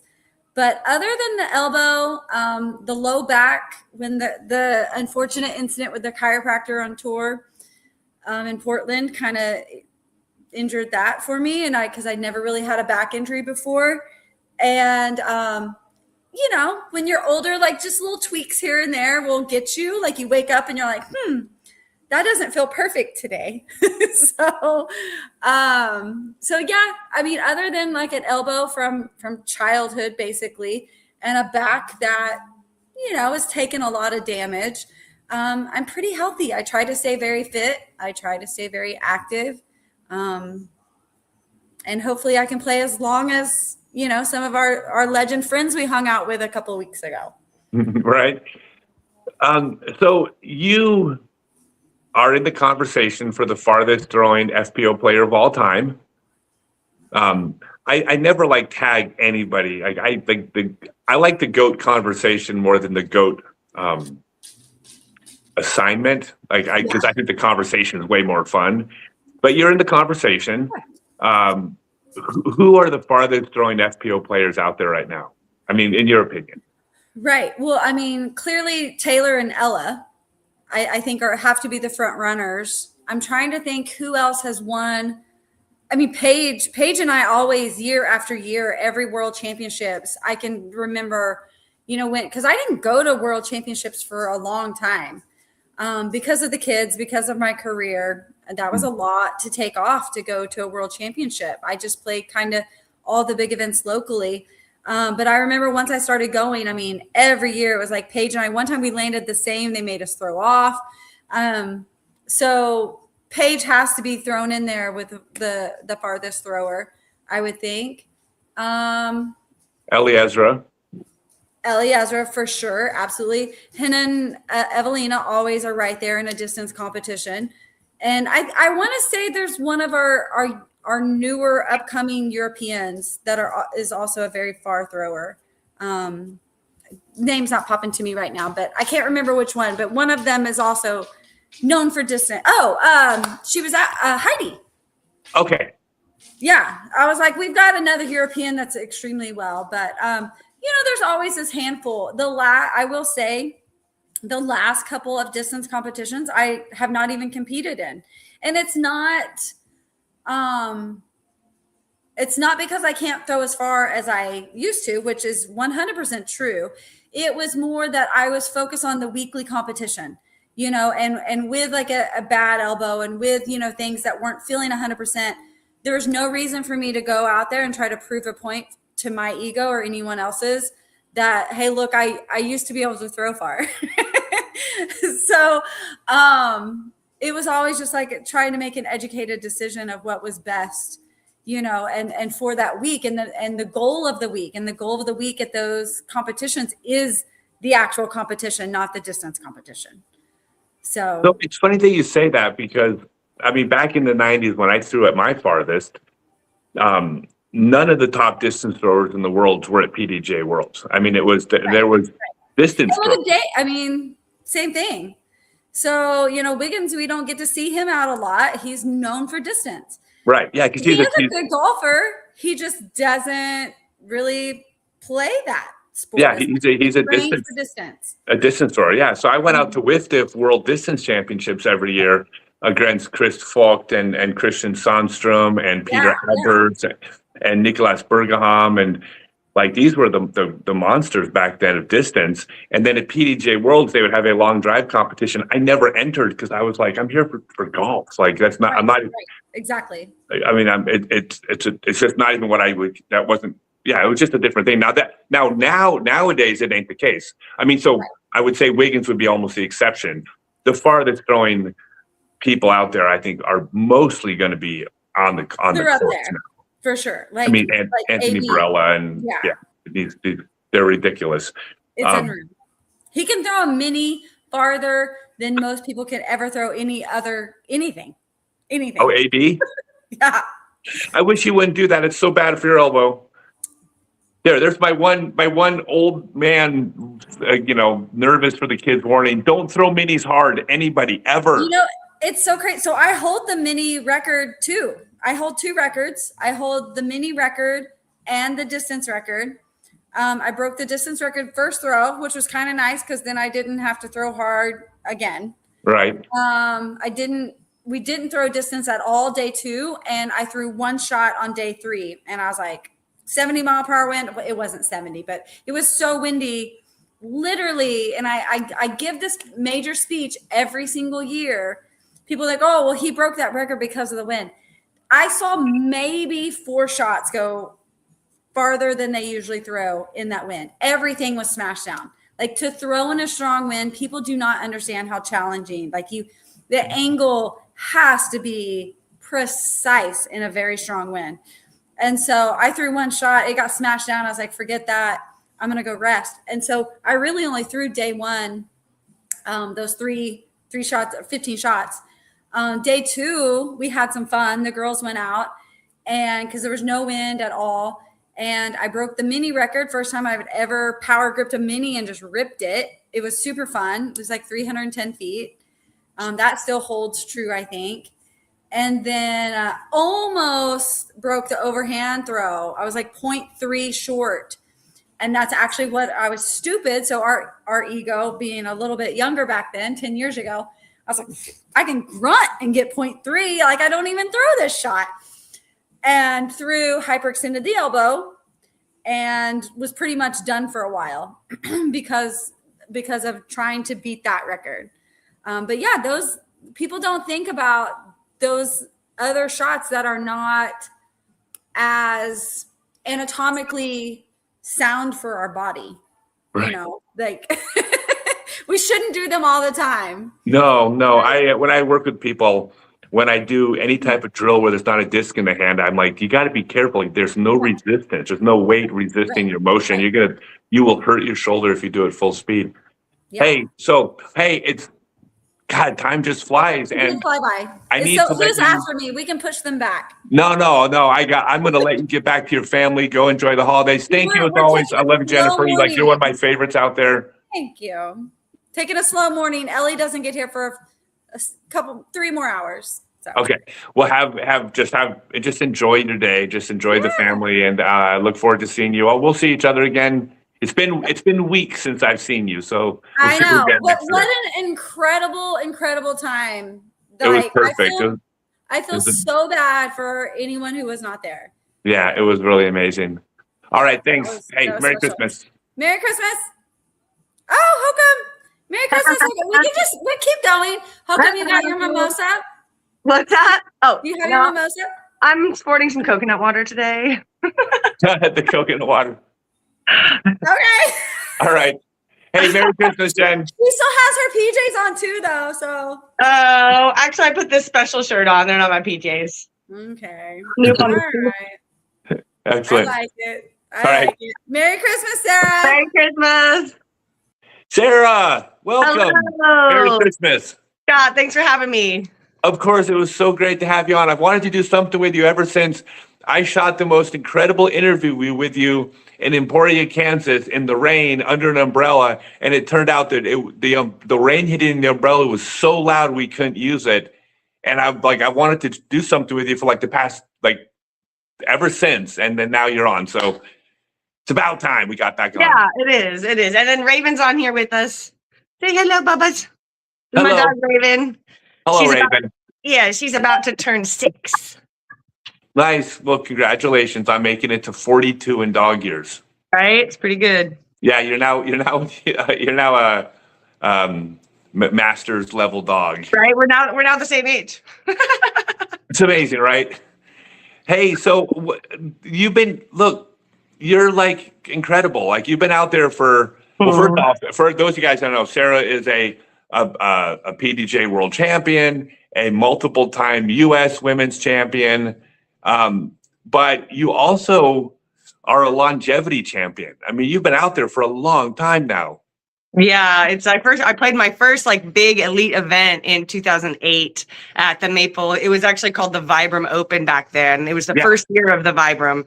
And that was like my introduction into tour life. And I was in love and I haven't looked back since. That's incredible. And are you looking forward at this point? I mean, because you're still competitive. I mean, you're still out there. You got a great sponsor. You got, people like supporting you and rooting you on. Are you still looking like, hey, I got years in front of me. My best years are still to come. What's the thought process at this point in your career? I would say that my highest rated golf is probably behind me. But I do think that I have ways I can improve my game in certain ways, although my physical limitations have certainly come to light over the last couple of years. So I definitely think that I have a lot to still learn and improve on in my game. But I do think that maybe my best rated rounds are probably behind me. Which is kind of sad to say, but it's also okay because that's how life works as we age. And I'm proud to still be able to play. And then I'm kind of pivoting towards the media side and kind of trying to do some other things outside of just the competitive player side to kind of push the sport in a different way. Okay, so now I have a question. I mentioned to Jennifer, I don't like using the term GOAT. I prefer GOAT conversation. It's more fun to bring more people in. Obviously, you're in the FPO sidearm GOAT conversation, and with many people saying GOAT, right? But I prefer conversation. When you were out there, when you first started playing these big tournaments, you had the best FPO sidearm out there, I believe, right? I mean, I would say Sarah Cunningham, then was Sarah Stanhope. She was known for her sidearm, and she won a world title with that sidearm as well. Okay, so there were a couple others, and I know you're humble. Like you've always been humble. Every time we talk about it, you don't like calling yourself that. Let other people call you that. But so she was up there with you. But were you two of the only two out there that were like really crushing the sidearm? Because nowadays, there's a lot of FPO players with wicked sidearms. But back then, were you the only two real big ones off the tee? That I can think of at the top of my head right now. There were probably a few others that had decent sidearms. I'm maybe not thinking of them, but certainly the Sarahs. People would, if they got a card with both of the Sarahs, they'd be confused because they both named Sarah and we both throw sidearms. And for a fair amount of time, I was wintering in the Southeast, and she's from South Carolina, so we would get mistaken for each other all the time. In fact, I was like warming up at the Angry Beaver one day in the Charlotte area, and someone's come up to me and they're like, "Oh my God, Sarah!" And I was like, "Oh yeah, that's me." And they're like, "World champion!" I was like, "Oh no, that's the other Sarah that throws sidearms." So I would definitely been mistaken for her early in my career, but now she went. We also were science teachers at the same time too, which was the weird parallels. I didn't know that. Yeah. So she went on the science teacher baby train. I went on the full-time tour train. Right. Kind of radically different life paths at that point. Maybe exactly opposite. Exact opposite. So who are the top FPO sidearm players now? I mean, there's a couple obvious ones, but I'll ask you, like when you watch the players throw, you have to be pretty in awe of the level now. I mean, there's a lot of good sidearms. Like who are the ones that are most impressed, the most impress you?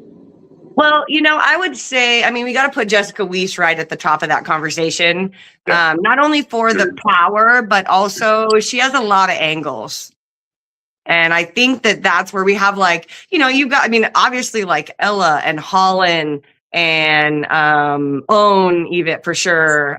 Some of those top ladies that have really good sidearms. I mean, we got to put Evelina in there for sure. But some of those ladies with those top sidearms, they throw them really far and really, really well, but they also still working on like developing more angles. So it's kind of like they still have like extra gears still in that skill that, I'm seeing either a lot of like hyzers or just like anhyzers or flat shots. You don't see a lot of variation and don't see a lot of like flip ups and like woods movement yet, which Jess has that now. She has had that. So I think we have to keep all of them in the conversation because they're all still playing and they all still have that like ability to create all those more of those shots that I think would actually put them fully in the GOAT position. Okay. Yeah. So, and yeah, still getting better. Yeah. I mean, it's one of those things when I was touring in the 90s, like I was the only player in the world throwing sidearms off the T-pad. And I told everybody the only reason that you all can get away with not having a sidearm is because no one else does either.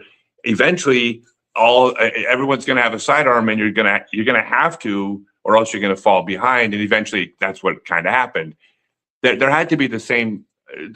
Or it's kind of in that transition right now in FPO, right? I mean, we're like you can still kind of get away with not having it if you're skilled in other areas, but you're starting to fall behind if you don't have every shot. Would you agree?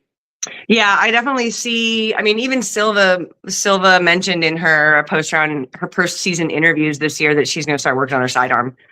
So, I mean, we've seen the people who've been obstinate about it. I mean, I'm obviously the other side obstinate about throwing backhands. But like on the men's side, like Conrad doesn't throw sidearms, and he's fine with that. And that, he seems to do just fine with it. So there are a few over there that only do the one thing. And then like Chandler Kramer on the sidearm side of things, only throws sidearms. And even though I know, and he knows he does throw backhands, but people act like that he does it similar to me, But I do think that the women's side is evolving. Like one thing that has always been kind of like a little thorn in my side as a female who throws sidearms is that it feels like on the what I would get a lot of like flack for not throwing backhands, like you're like, why don't you just throw a backhand? It's so much easier. I'm like, okay, whatever. But then on my competitors would only throw backhands their whole career, and people would never say, why don't you throw sidearms? Like, so I kind of, I would say it. So I would get a lot of crap for only throwing sidearms, but they would never get crap for only throwing backhand. So I like now that they're starting to get crap for not throwing any sidearms. So I'm appreciating this evolution a bit so that we can have crap. Yeah, I'm still fine with people giving me crap for not throwing backhands. That's fine, but at least give it evenly crap. You must have even crapping. So it's basically it comes down to math. Yes. The math wasn't mathing, and it's starting to math. So that's good. I appreciate now that. It's starting math. No, that's fair enough. Yeah. No. So your background for your sidearm, you're a monster athlete. Like, I mean, you come from other sports. Yeah, I've been an athlete my whole life, and it's been like, just such a blessing to be able to play sports and just all the lessons it's taught me. But early in my career, I played softball since I was like walking. And then I think in volleyball came into play in my my high school, and then I played in college. And then I didn't find disc golf until after college. But my sidearm really comes, I think, from my softball years. I think from like the fielding a ball from shortstop and then like a quick throw to first base. I think that's pretty much exactly how I throw. So yeah, I think people would probably guess that watching the form that's probably. Yeah. So, I mean, it just, I think people talk about how low I get into the shot. And for me, that is just like the mechanics of how my body creates power to propel something, and that's going to be with a little bit more focus on the lower body.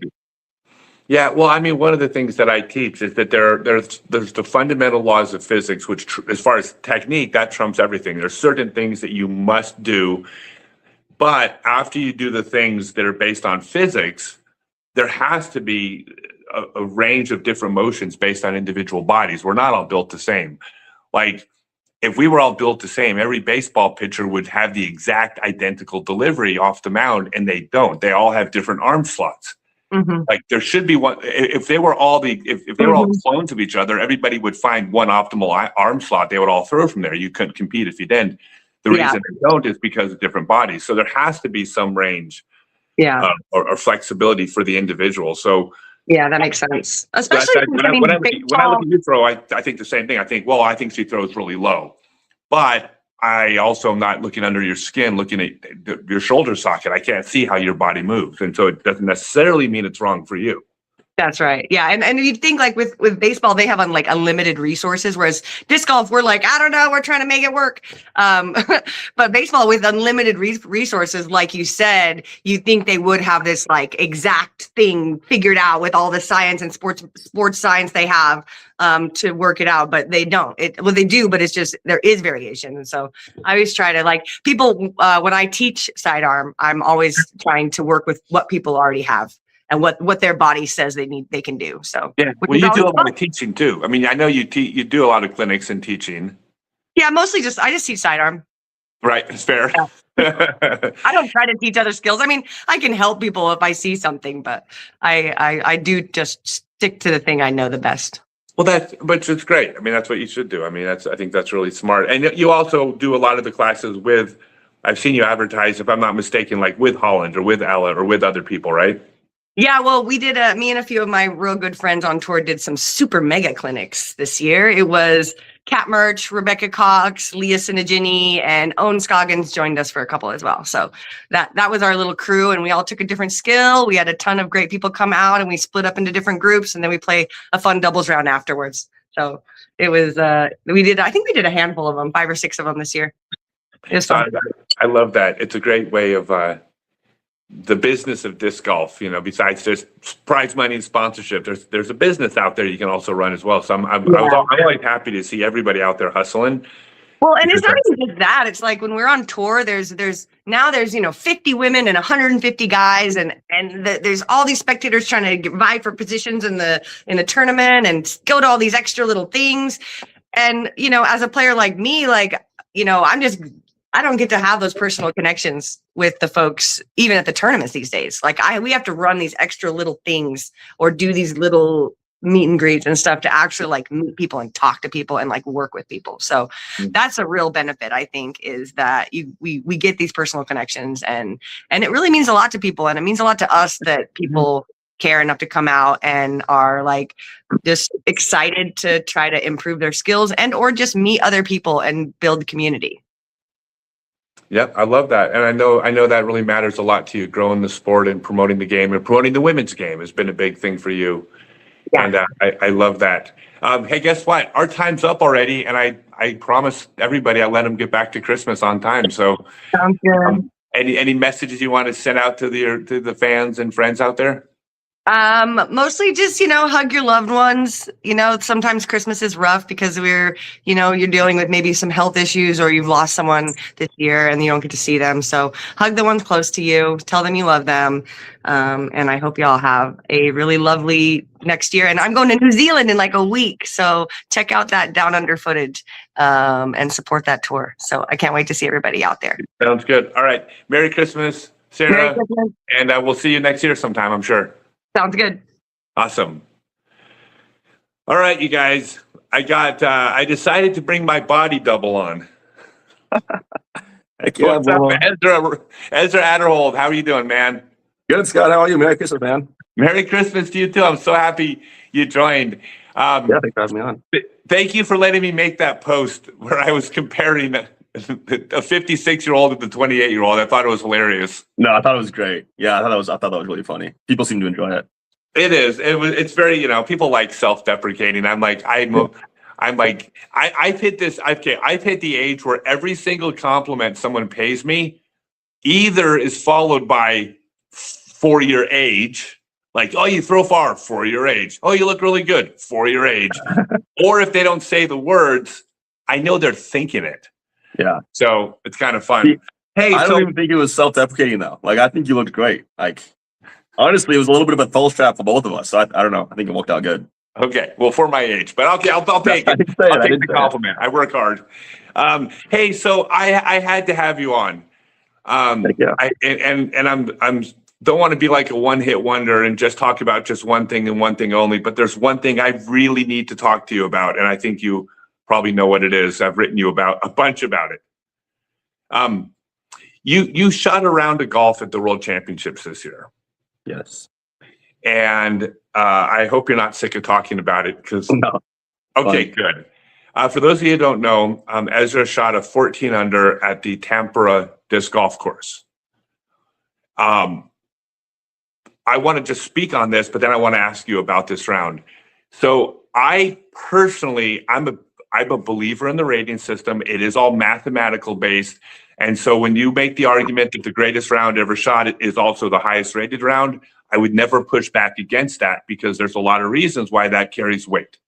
So that's the math. Emotionally, in my mind, I think Paul's 18 under and I think that round are the two rounds emotionally that feel like the greatest rounds of disc golf ever shot. And the reason I feel like this, Ezra, and I've told you this, but the reason why is that even though you shot that round, I still don't believe it's possible to shoot 14 under on that course. Like you cannot convince me that that is something that a disc golfer can do, even though you did it. Yeah, So, honestly, like I would kind of think the same thing. Like going into that event, I didn't think anyone would come close to that. did you think So- double digits? Were you thinking that maybe? I think if someone would really shred, they would maybe shoot double digits. I mean, I think before that event, the like the course record I think was 9 or maybe 8. I think Yona had it, or maybe I think maybe Yona had like a 9 under. That was like the course record. So I didn't think anyone would shoot 14. And then I certainly didn't think I was gonna be the one to shoot 14 if I did know someone was gonna shoot 14 because practice was going so bad for me. So somehow the stars aligned and I got my Christmas present early this year and shot the 14. So I have to ask. So first off, right off the bat, I don't even know, like hole 1, like did you birdie hole 1? I'm not gonna go hole by hole, everybody, but hole 1 is one of the most difficult starting holes in the history of disc golf. Yeah. Did you start off with a birdie on that hole? I don't think so. No, I got my tee shot inbounds, which was really nice because that fairway is extremely tight. Yes. And then I threw a good second shot as well, but I think I had a long putt. It's so long now. I should remember it better, but I think I had like a 50, 60 foot putt that I did not make. And then I think I birdied hole 2 and 3. And then it kind of started to roll from there a little bit. We got to the front 9 and I was like, oh wow, I think I was like 5 down. It's like I shredded the front 9 and then missed a putt on 10 and then got the rest of them somehow. It was just utterly ridiculous. So at some point you knew you were getting close to double digits. Were you thinking, oh my God, I might get the record? I mean, do you pay attention to your score? I mean, everybody's different. No, I mean, usually it's just in my head, if anything. So I'm not like looking at my phone. But I can usually I usually have a pretty good grasp on where I'm at as far as the score goes. For that round, I knew I was playing good for the first half of it. And then a few holes into the back 9, once I got a couple more, then it was like, okay, this could be a special round if I finish out strong. So then like some of those nerves kind of creep up as far as like you kind of feel like you owe it to disc golf almost to like try to finish strong and like have something special happen. So then the last like probably 3 or 4 or 5 holes was kind of those feelings. 17, I had a 25 foot putt on 17. That was just absolutely terrifying. I felt like I had to make it just for the sake of disc golf even. Yeah. Well, okay. So finishing out strong on that course means don't double bogey. Like it's not birdie. Finishing out strong means don't fall apart. Yeah. Are you thinking more at that point, I need to get birdies, or are you thinking don't screw this up and like have a blow up hole? No, I mean it was still kind of all gas. I think the way most of disc golf is set up is like you kind of just play aggressive all the time, no matter what. Those are obviously some holes on tour where you can play more conservative, but like for most of those holes, even down the stretch, it's like hole 16 is that par 5, kind of up the hill and then down. It's like Yeah. I'm playing that hole aggressive either way. I'm trying to get up into the good landing zone and then attacking from there. And then like the next hole 17, it's like you have to just hit that gap. You have to get as aggressive as you can and try to get out that gap. And then you're just going to throw a second shot. 18, obviously a par 3. So yeah, I mean, for the most part, I obviously didn't want to blow up, but I was just sticking to my game plan as far as trying to throw the right shots to get myself potential for birdies. Well, once you hit the gap on 17, like you can still blow up on 17 and 18 with putts, right? Both of those putts can go long. Totally. Okay, so you get to the last hole. You're 13 under, and you have a putt. Like if you miss it, you could easily bogey. You could easily double bogey if you like whiff it a couple times. Yep. And I watched that putt, Ezra, and you didn't take anything off of it. No. So were you thinking to yourself, hey, why don't I just float this one in? If I make it good, if I miss it, I'm 13 under. Did that even cross your mind to just kind of go a little more conservative on that putt? Yeah, I mean, I didn't know the score, but I knew a birdie or a par would be a fantastic round. I knew that would be the Walsh record by a lot. By a lot. Walking up, like after my tee shot wasn't that bad, but it just caught the edge and then got that little trickle roll off to the right side. So I was a little bummed with that. But then as I was walking up, I had like the thought crossed my mind of laying it up. And then I was just like, no, I kicked it out of my head pretty quickly. Like once it popped in, and then I was like, no, I can't do that. I was like, I'm gonna run the putt. I've made everything else today, for the most part. Yeah, and I was like, even if I miss, chances are I hit the basket and then stiff, even though I don't even know if that's true, because it is on that mound so well to where a lot of times if it does hit the basket, it will just roll away. And like you said, you can get a bogey or double pretty quick. So yeah, I don't know. I just felt like I had to run it. I was like, I felt like the risk reward was there. I was like, that one extra stroke makes the round quite a bit better than if I would like lay it up, you know. So I'm gonna go back to something you probably don't remember. Hole 1 at Texas State. I'm shooting with you on hole 1, and that's the hole that's up on that pyramid. And I remember doing the math, and I did the math on that hole for me. And I said, if I'm on the pyramid, obviously you're going for it. And I said, if I'm at the base of the pyramid, I'm definitely obviously going for it from the ground. But 5 or 6 feet away from the pyramid, that's where the math changes to lay it up. I'm just calculating risk reward. Yeah. And you were like 20 feet from the base of the pyramid. It's 100% a layup situation, especially the first hole. If you don't want to bogey the first hole to get off, and you gunned it full speed and made the putt. I don't remember that at all, actually. What? I don't remember that at all. What you said how the exact words you said, you can't win if you don't get birdies. True. That's true, I guess. I didn't win that event though, so. No. I don't remember if it was around. Maybe it was just a practice round. But I remember shooting with you. Yeah. We haven't played many practice rounds together. I don't think. So that's why I thought it was the tournament. But it doesn't matter. I mean, I remember you going for it, and you know what? I'm sorry. I think it was a practice round because I remember saying no. It was a practice round because I said to you, "Would you go for that in the tournament the same way?" And you said, "Absolutely, I would. You can't win without birdies." That's what it was. So then when all of a sudden, hey, put your money where your mouth is, buddy. Let's see you do it when the greatest round in disc golf history is on the line, and you put your money where your mouth was and you did it. Yeah. Nice. So yeah, it's definitely situational. It sounds like in the Texas State analogy, I think that's definitely the wise decision is probably a layup. So maybe the younger version of myself wasn't as experienced, and maybe he was running everything. The wise decision.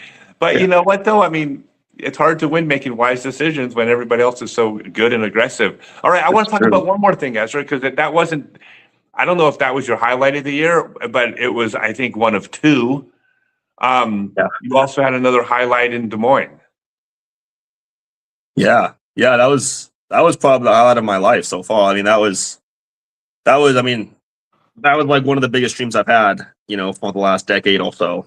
And then so to have that actually finally happen and to have kind of all the things line up correctly to where I played really well, and then things I didn't get unlucky enough to like take me out of it, and nobody else like had some crazy pop off round to take the win from me. So a lot of things lined up really well. I had my brother on the bag caddying for me, so that just added to it, and I think made it more possible. So yeah, the round at Tampa Bay was pretty special for sure, but the win definitely caps it for me. I've had course records, and my wins are always bigger than course records for me too, even though the course records I still count. So I'm on the same page. At that tournament, it was the Des Moines Challenge. That was your first Disc Golf Pro Tour win, and not your last. There's more coming, but the first one, you got like the monkey off the back, the expression.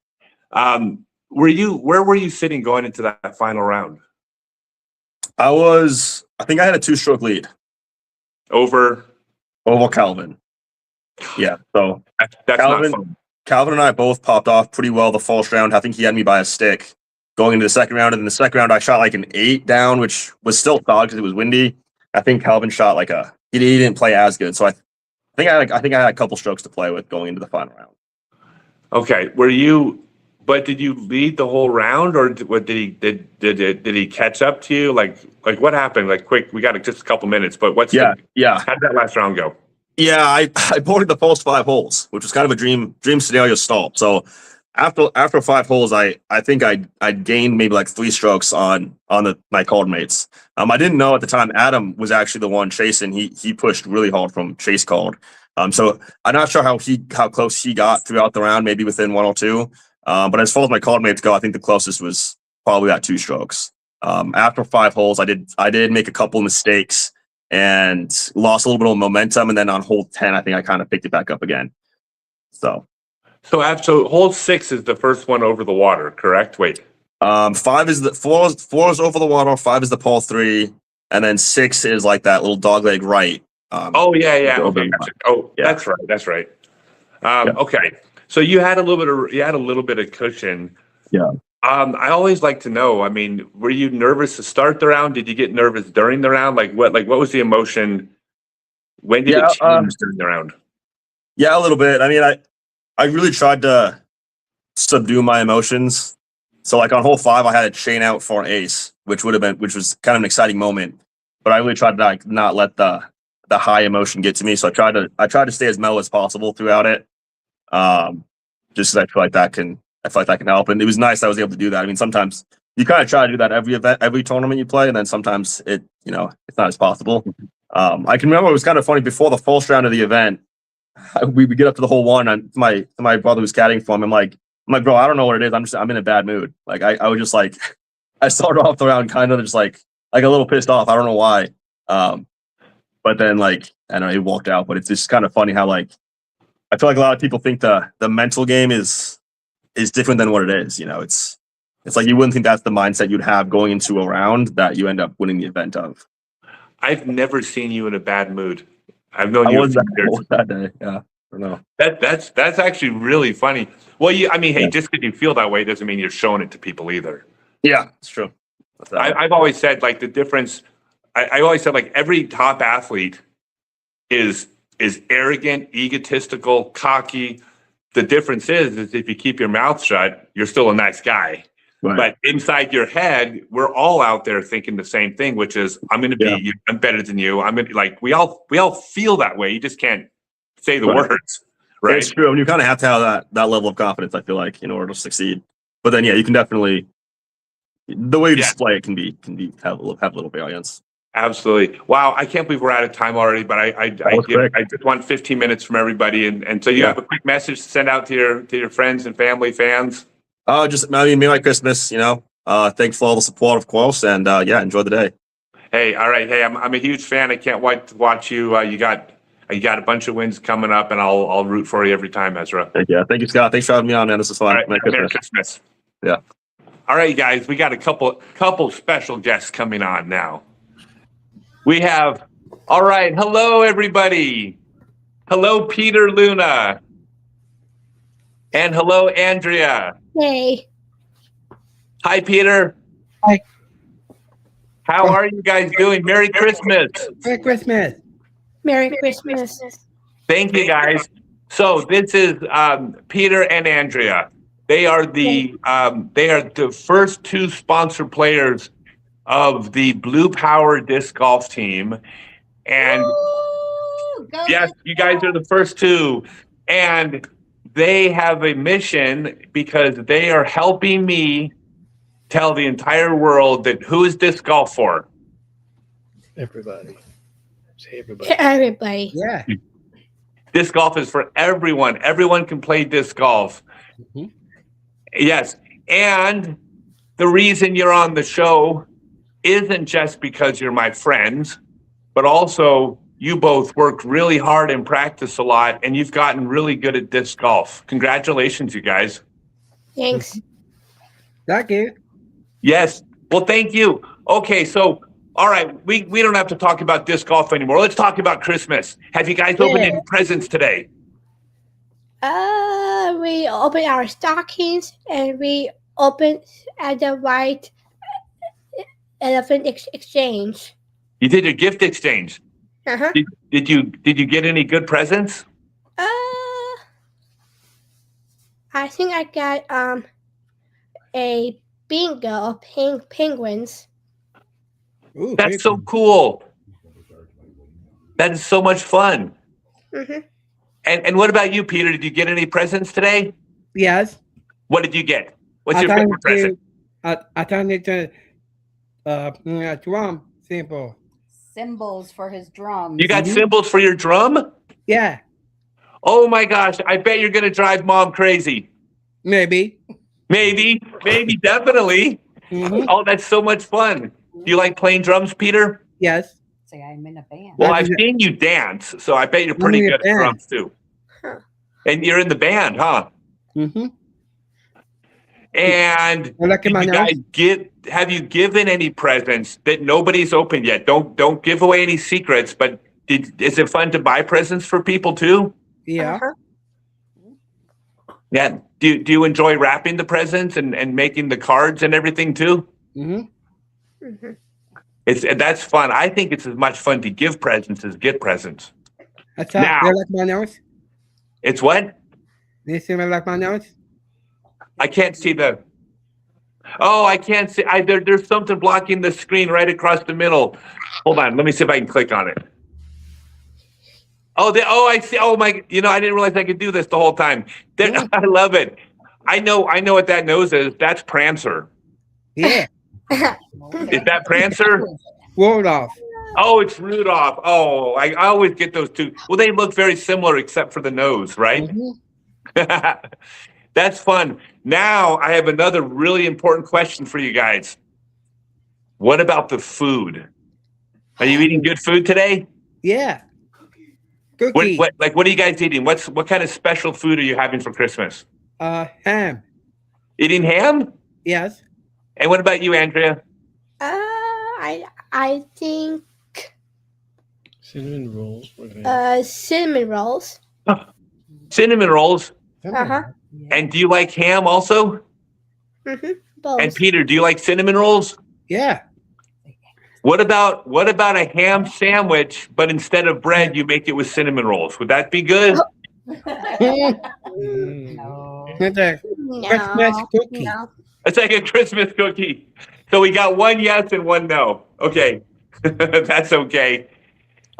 Did you build any gingerbread houses? Yeah, I did. Yes. Not yet. Not yet. So you did, and you're going to. And Maybe. I have a question for Peter. When Yeah. you build a gingerbread house, is it really hard to not eat the house while you're building the house? Say I eat the candies. That's a candy. Is it hard to not eat the roof? Yeah. That's the hardest part for me. Oh, really? Yeah, but Andrea, is it also hard to not eat the house? Uh-huh. No, I understand.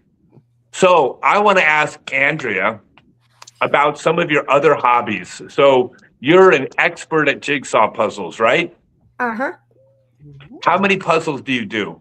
Do you do puzzles every week or all the time? I think 4. About one a week. 1. About one a week. Mm-hmm. Do you ever do the same puzzle more than once? No. So it's only one time per puzzle. Do you have a favorite puzzle you've ever made? I think animals. You like the puzzles with animals? Mm-hmm. What's your favorite animals? A dog. Your dog? Have you ever made a jigsaw puzzle with your dog? No. No. Okay. Mm-mm. What about other animals on the puzzles? Are there what type of animals do you like the best? Cat. You like cat? You like cat puzzles too? Uh-huh. I like cats a lot. I've had so many cats in my life. I love cats. Oh. Yeah, I love cats. What about you, Peter? What are your other hobbies? I know some of them. I know you do weightlifting and you do a bunch of Special Olympics, right? Mm-hmm. Snowshoeing. And what's your favorite? What's your favorite aside from disc golf? What's your favorite sport to play? Disc golf. Disc golf. Okay, we'll go with that. Bowling, Bowling. snowshoeing, Snowshoeing. golf. What's yours? Golf. Swimming. And you like swimming, Andrea. Uh-huh. And do you like disc golf? Mm-hmm. Do you like to play in the winter or is it too cold? I think too cold. Is it too cold? Peter, do you like the winter golf? Just the snowshoes. You play in snowshoes. Yeah. So Peter's up in New York. It's a lot colder than Nebraska, even though Nebraska is really cold in the winter, huh? Mm-hmm. So you get to play in snowshoes. I love that. What is let's talk about disc golf then. I want to ask each of you, what is your favorite thing about disc golf? Aces. You like getting aces. How many aces do you have? 35. 35 aces. And a whole bunch of those are on video. And a lot of people have seen you get aces. So you like to throw until you get aces. Yeah. That's so good. Now, what about you, Peter? What's your favorite part of disc golf? I'll visit with my friends. With your friends. Yeah. And you're part of a disc golf club. What's the disc golf club called, Peter? The disc buddy Down syndrome. Yes, there's the Down syndrome disc buddies of Geneva, New York, or Finger Lakes, New York, right? Yep. Can you do me a really big favor, Peter? When you see your friends, tell them all Merry Christmas from me. Yeah. We've golfed together a few times. I've golfed with Andrea also. Oh, nice. Yeah, isn't that great? Maybe someday you guys can golf together too. Would be fun. Yeah. Yes. You guys I think you would do really, really, really great. So your favorite part about disc golf is getting aces, Andrea. But you also have a really special relationship with your dad playing disc golf. Is he your favorite disc golf partner to play with? Yep. Hey, how was Merry Christmas? You can join. You can come on, Dad. Here we are. We really enjoyed getting to meet you guys earlier this year. Oh, Peter just said hello. Oh, we loved having you. It was a great time. Yeah, we had a lot of fun, and that was some good food. That was really great. Yep. So I have a question as a dad. When you discovered disc golf with Andrea, that must have been really special to find something that she really liked to do with you. Oh yeah, it was great. I mean, we've done other things together, but no point in us swimming together because she swims so much better than I do. It takes all the fun out of it. She nods her head. Yeah. So the disc golf we do probably almost every day. We play together. Almost every day. That's great. And it's really good exercise, huh, Andrea? Yeah, and you have the course right across from your house. Yeah, right in the backyard. Yeah. Yeah, exactly. It's your backyard course. Now, by the way, Dad, you can brag a little too. How many aces do you have? Yeah, I've got over 300, but the holes on our course are pretty short. They're still holes. I throw a lot of discs, but it's still exciting to see them go in the basket. I've got 98 this year, so We're in Iowa visiting family right now, but when we get back home, I've got a few days to try to get another couple of aces. Maybe I'll get the last one with a wren, which would be pretty cool. That would be amazing. No, I think it's great that you guys got this great activity. And Peter, is your mom there? Yes. Can mom pop her head in and say hello? Hello, mom. Hi, Tanya. Hello. It's so great to Merry see you guys. We Christmas. had so much fun with you this year. We did. We actually we met you in Cleveland of all places. Yes. Yeah. Do you remember that day, Peter? Yeah. So that was such a great day, right? We had so much fun. He loved that. Yeah. Yeah, it was fun because mom was busy and we're like, yeah, well, we got Peter. Peter's good. We went out to, do you remember where we had lunch, Peter? Yes. Where? Chinese, So, right? Chinese buffet. No, Arby's. Oh, you had lunch before. yes. You joined me. I don't know then. Oh, that's right. We went out for dinner afterwards too. Mm-hmm. I think Arby's was really good. Although there's something about a home cooked meal that's also really special, Andrea. Yeah. That's also very special to sit on a table and have dinner with the family. Right. So I have a question for mom and dad. Oh no, let me ask mom the same thing. So now you found this activity that you can go outside with Peter and get exercise.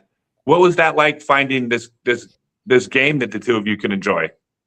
It was it was a lot of fun, right? And it was something that he took to real quickly and got him out and just, in a natural environment next to the lake. The lake is always beautiful around here. So that was something. And then when he wanted to invite friends and share it with his friends and just seeing how they're just amazing together and they all loved it and everything. So, and here I was always the teacher trying to teach them, how to throw and whatever, but they are so much better than anything I could ever try and teach. So They're good. They're all good.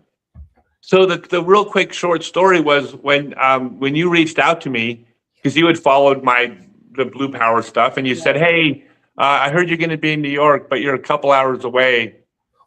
Too bad we missed you. I'm like, I can drive backwards for 2 hours. For us, that's every day, right?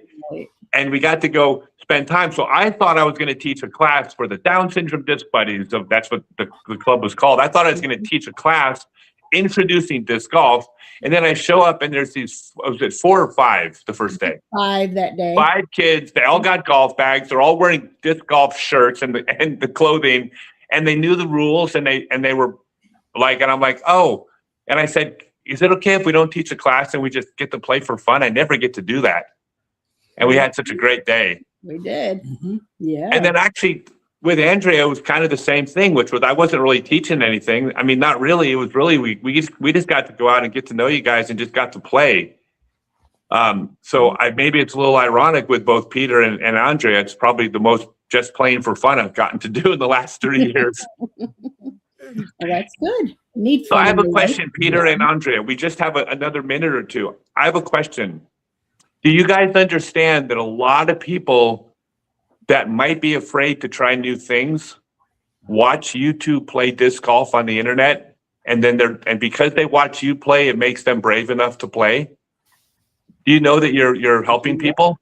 Yeah. You help people to try and play? Yes. Yeah. Yeah. And you too, Andrea? Uh-huh. A lot of people really look up to you around the whole world, and they follow you and they say, well, if Andrea can disc golf, then I can disc golf too. And then a lot of people find a game that they love because of you guys. So I think that what you're doing is very special and you're helping a lot of people, and it's a real honor to be your friends and to get to be to have you on the team. Say thank you. Thank you. Thanks. Yeah, thank you guys. Hey, one last bet. Do you want to wish all of your fans a Merry Christmas? Uh-huh. Yeah. Go for it. Thank you. Merry Christmas. Merry Christmas. And Happy New Year. Happy All right, New thank- Year. Yeah, and Happy New Year too. Hey, go ahead. Say bye. Bye. Okay. Bye, everybody. Thank you. Merry Christmas. Thanks, Mom. Thanks, Dad. Thanks, Scott. Merry Christmas. Yeah, Merry Christmas, guys. Loved it. That was great. It's hey, wait a second. Hey, what's up, Eagle? Hey, Scott. I'm looking at her to see if she's going to tell me who's on next, and then I look over. It's Merry me. Christmas. Hey, Merry love the Christmas. hat. Yeah, shout out to the local club here. They gave it to me. And Yeah, who would have why- ever thought that we'd be fashion icons, right? Yeah, who would have thought? Hey, so by the way, everybody, this is Eagle McMahon. I'll put you in the group of needs no introduction, if that's okay. You've been one of the biggest names in the sport for many years now. And you also set your alarm and woke up early because you're in Hawaii to be on the show. No alarm. I wake up fairly early pretty much every day, but thanks for giving me the latest slot because you're Eastern time right now and I'm Hawaii time, which is 5 hours earlier. So I mean, it's not that early for me. It's 9:15, so very, very manageable. A nice Gotcha. Christmas morning, if you will. Yes, no, that's true. That's true. But yeah, and we do have a couple. It wasn't the latest slot. A couple people already grabbed slots, but I got you in as late as I could. A couple people are coming next. So Okay, first I'll be tuned in. you're in Hawaii. Is it vacation? This isn't like your residence now, is it? So I guess you could say vacation. I don't really like that word. The plan to come out here was to more or less do my off season. Okay. And quote unquote live out here for 2 months. Okay. So we got two Airbnbs out here for a month each, and we're just playing disc golf, training, eating good, and just enjoying the island. It's absolutely incredible over here, and honestly, I mean, maybe someday it would be my residence because I just love it so much. Okay. Now I got a question.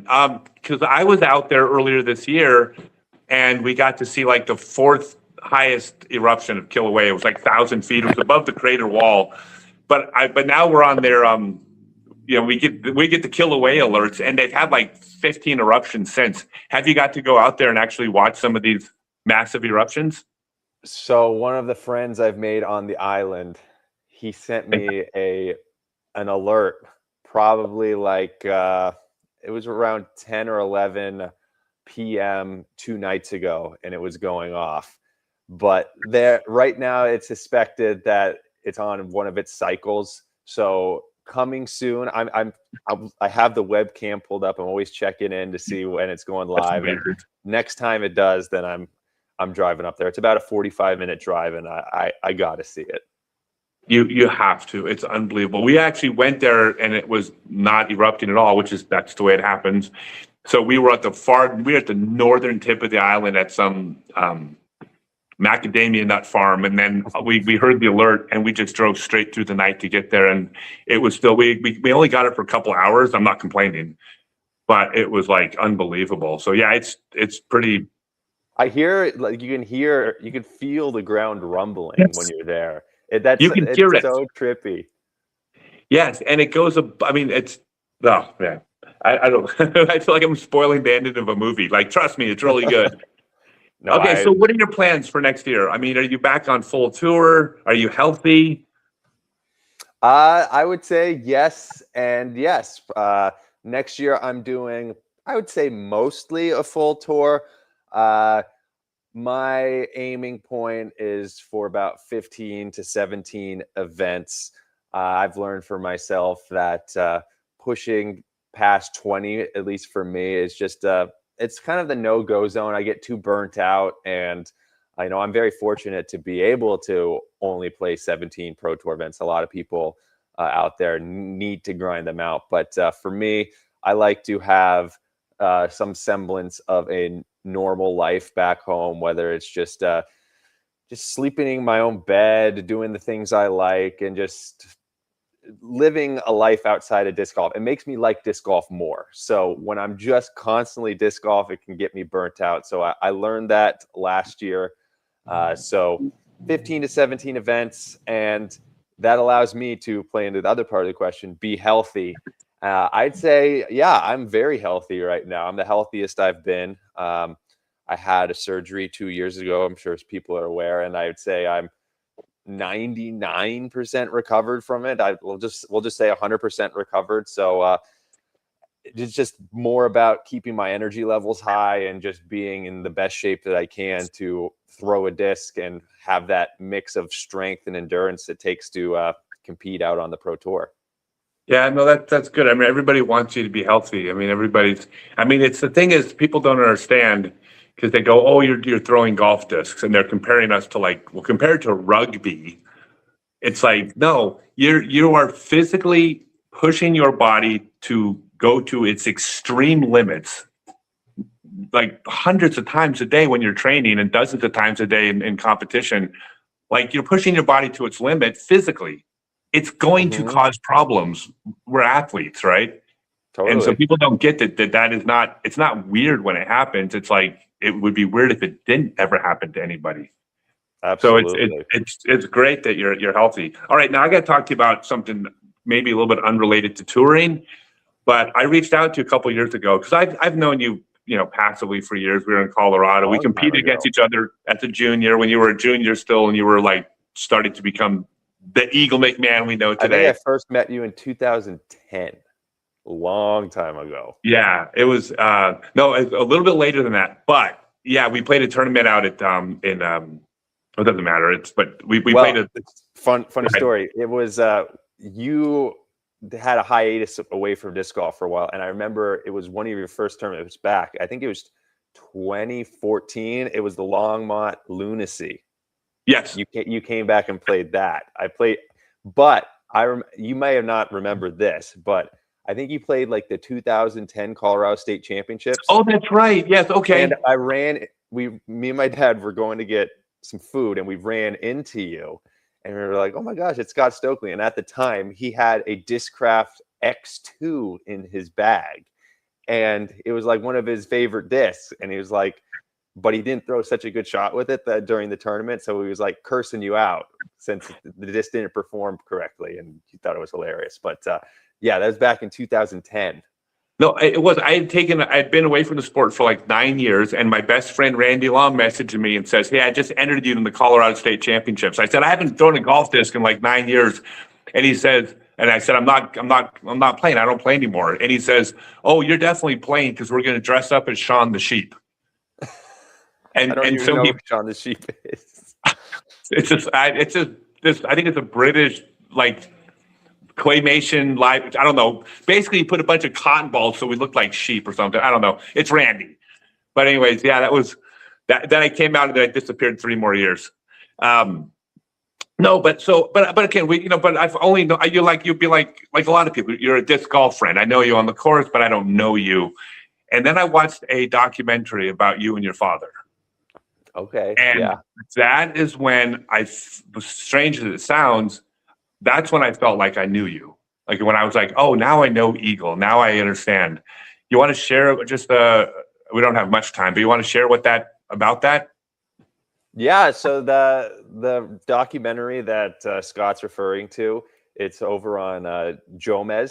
It's called An Eagles Trail. And, Brian Geis, who was at the time somebody who was working for Jomez, he's local to the Colorado area. He's originally from Wyoming, but he reached out to me, and he saw my vlogs, and I was always kind of friends with him. But he's like, I have an idea. Jomez will fund it, and we want to make kind of a documentary about your upbringing with your relationship with your dad, disc golf, the passing of your mother. So it's kind of I'm not going to say a deep dive, but a pretty substantial window into my childhood and the foundation of my life at large in general. So it shows the relationship between me and disc golf, my dad and I, and really just how I got to where I am in disc golf, and the more human side, if you will. So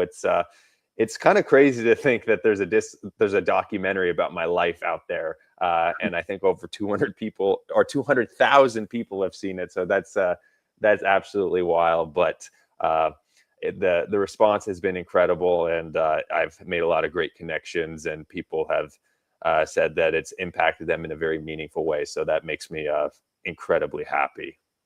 Well, yeah, I mean, you should be very proud of. You should be very proud of who you are and you and your dad and what you did. Like you made the world better, or the person who produced it with your, but the world's better because that thing exists in it than it would be without it.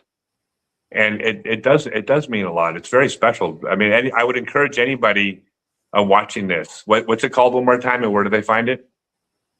It's an Eagles Trail, and I think that's the name of it. Oh my! I'm really bad with names sometimes. Okay. But yeah, you can just search Eagle documentary on Joe Miss Pro, and I think it should pop up. It is. It's definitely a worthy watch. It's even a good, especially I would even say it's a good Christmas watch. All right, for sure. So this next year, you got the plans. What are you looking forward to most? You got just a minute. Like, do you circle tournaments? Like, I need to win that damn world championships, or do you just go out every weekend and just I'm going to do my best and let the chips fall? It's kind of different every year. I'd say this year coming up, I'm looking to just put in a good season. I want to be consistent. I want to be up near the top of the leaderboard and contending for some W's. And I want to feel great when doing it. I've kind of renewed my lease on disc golf, if you will. I like everybody. There's times where they say that we never want to play disc golf again, but we come to our senses real quick and we realize that we absolutely love disc golf. And that's kind of me right now. Just making sure that one, I'm having fun while doing it, but also simultaneously pushing myself as hard as I can and holding myself accountable and elevating myself to a high standard. So that's generally my overall outlook for next year. And I intend to have an incredible 2026. Well, I'm one of your biggest fans. You got a lot of them. I'm one of them. I'll be rooting you on. I'm always happy when you succeed, and I'm glad you're healthy. And I think the sport is obviously way better when you are out there competing than it is when you're not, because you are one of the whatever that thing is that draws people. I hate the term it factor or whatever, but there are certain people. No, there are certain people that there's something about them that draws you to watch. You are one of those people, Eagle. Thank you. People do tune in to watch you, and I'm one of them. So I wish you the best for 2026. Best to the family and all the other people in your life who I know some of them. Please send them my best. And of course, thank you for not setting the alarm, but for making it early Christmas morning. Yeah, my pleasure. Thank you, sir. All right, good job. See you next year. See ya. Yeah, aloha. Aloha. All right, you guys, we have it's Jerry the King Coling. What's up, Scott? You hear me? I went pro wrestling on you. What's up? Hey, by the way, Papa Germ. So this is obviously a big Germ, Jeremy Coling. Apparently, you have a new name, Papa Germ. Wherever does the name Papa Germ come from? Papa Germ comes from the fact that my wife is 12 weeks pregnant. And I typically in these group chat things or these video podcasts, you just type in a name and then like the only people that see it are the executive side or behind the screen. Okay. But I didn't know that this was going to be live for everyone to see. This is the pregnant woman right here. It's the reason why Papa Germ is written right there. Yes. Hey, by the way, Jules, well, you're welcome to join. This is just We got the headphones, so if I disconnect gotcha. the headphones, then we could all join. But I thought there might be some echoes in the kitchen. If that's okay. Well, we'll just give Jules my love then and tell her I said hello. Hello. I think she can hear you. Good to through see the you. headphones. So Jeremy, let's talk about not disc golf at all. Okay. Let's talk about Papa Germ. That's like way bigger story. All right, is this you must be thrilled and excited and just, oh, cool. All right, she's gonna. Okay, now that is the sweetest thing I've ever seen. All right, hello. Now you're both on. So what you guys are just got to be just over the moon right now, excited, right? Yeah, it's really cool. We are obviously going through all this for the first time together. Last year, I'm not sure if the word got out to everyone, but we had a bad news situation. We had a miscarriage last year on January 9th. We found out it was actually the day that we were supposed to fly to New Zealand, and it was really heartbreaking. It was our first sonogram, or it was our first ultrasound, and we met the baby with no heartbeat. So it was pretty tough. And yeah, this year we found out last week in October that she was pregnant, and have had 3 ultrasound appointments so far. We've gone to the doctor 3 times. We've been able to meet the baby and see the baby and hear the heartbeat and watch it move around in her belly, and actually like get to like see and get to know the baby. So she just took the test to find out the gender, and so we're just kind of sitting around waiting right now for that, but it's all very exciting. That's amazing. And by the way, I think the microphone's in Jules' ear. So just if you no, but that's fine. So if Speak she like moves this. a little bit forward, I think then you'll be talking into the Why microphone. don't you turn it off? All right. I think it'll be fine. All right, you know, I'm just going to turn the headphones off, and if it's echoey, then so be it. We'll deal with it. Let's see. We'll give it a try. This is so informal. This is just friends talking about friend stuff. So, oh no, can't hear a word. Okay, all right. Now we're good. Okay. Now we're good. Okay. So that's amazing. Now you guys, you're in Charlotte, Roughly. Charlotte-ish. Yeah, yeah. we're just Charlotte outside adjacent. Mhm. And is that your plan to be in Charlotte? Yeah, for the time being, we moved into Jules's childhood home a couple of years ago. Her mom and her husband moved to New York, and they were going to sell the house, and we were living in a little tiny box that you came and visited and stayed at one night.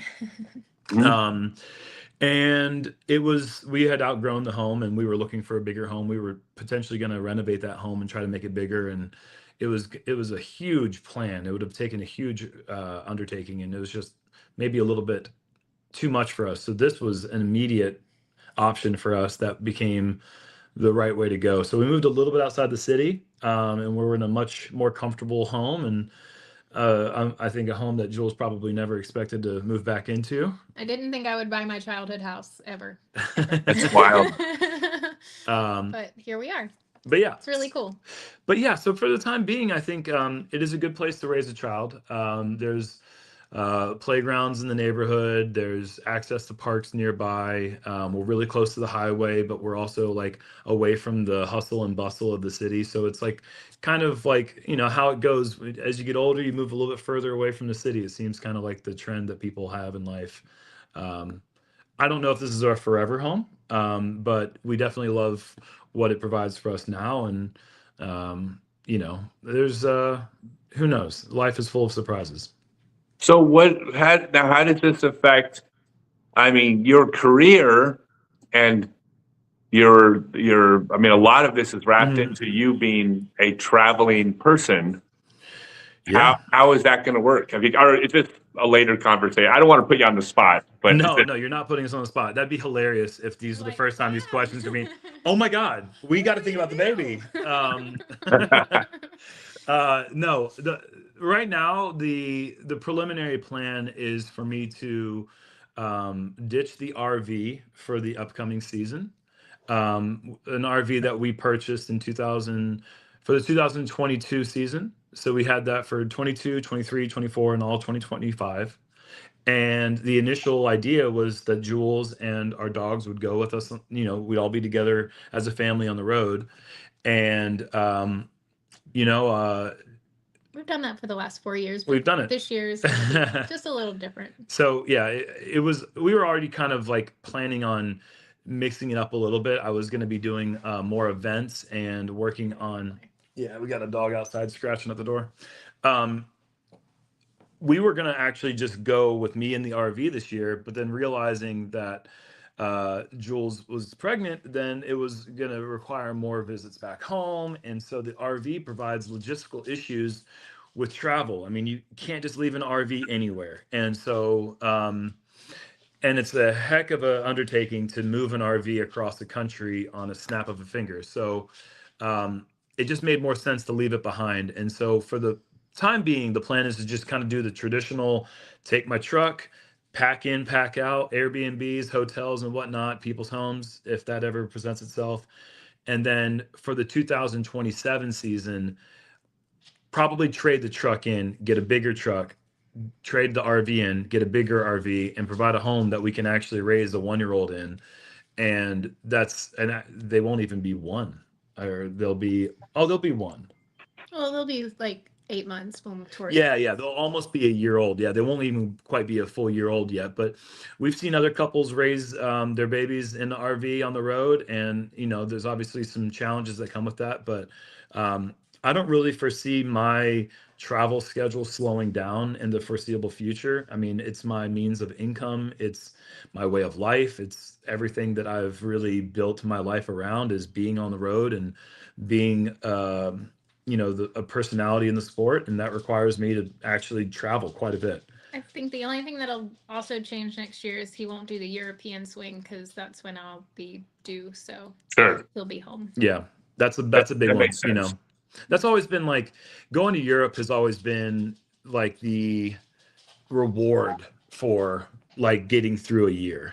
It's always just like, it's such a nice thing to do, to just go to Europe for 3 weeks to 4 weeks and then just come back home and just appreciate what you have and the things that you had in Europe and so on and so forth. Gotcha. No, I think it sounds like you got a plan. I was going to tell you, and just, I'm at that age where I give unsolicited advice. But if you have a 1-year-old and you want to like go out like to a tournament, don't just leave him home alone with a bag of food.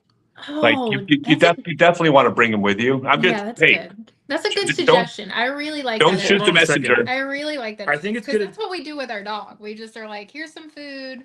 Have a great day. We'll see you later. I think it's good advice, but I was raised with that method. Oh God. And like, well, for me, it wasn't leave the kid at home with a bag of food. It was leave him in the parking lot at a Grateful Dead show, and this person that I just met that I really trust is surely going to look after them. And I turned out okay. I'm not saying I'm perfect, but I turned out okay. So I think there's a little bit of that and a little bit of your method too. There's somewhere in between is maybe where we'll end up going. Well, one thing I've learned is that like you always learn great lessons from your parents. You learn the things you're supposed to do, but then you should also learn the things not to do. And if you can differentiate between the two, then there's a life lesson in there somewhere. Right. By the way, I love the hat. Oh, this thing? I saw the previous hat that went on. That's actually, how do you get the shark through your head? Very carefully. I hadn't even thought about that, Scott. Well, no, turn sideways. This is the Oh old. my gosh, there actually is a shark going all the way through my head. Yes, exactly. I This had is never the old noticed Steve that. Martin routine with the arrow on going in one side and out the other. Is that given credit to Steve Martin? It probably was a gotta be like a vaudeville thing Jerry with the Lewis. flower that squirts water. I just feel like something kitschy like that has got to be like a Jerry Lewis routine. I mean, it's just classic, old school. Maybe even like a who was the original like silent films comic? Oh, Charlie Chaplin. Yeah. It could have been. I don't know. Charlie was maybe a little more sophisticated than that, but you could also be right. And I think Steve Martin was actually making fun of that type of humor as much as anything. But I can't speak for Mr. Martin. Oh, you guys! Oh my God, you guys! Hey, by the way, you know who I think it was? I believe I could be wrong on this. It was oh God, the top. It's on backwards. That's you, Jeremy. Please, that is your hat. It was the player from I can't remember his name. There was a player from Georgia who went to a tournament. He wore 9 shirts for the final line, and every hole he took off his shirt just to confuse the commentators because they kept messing up his name. He started with 9 shirts on. I think it was.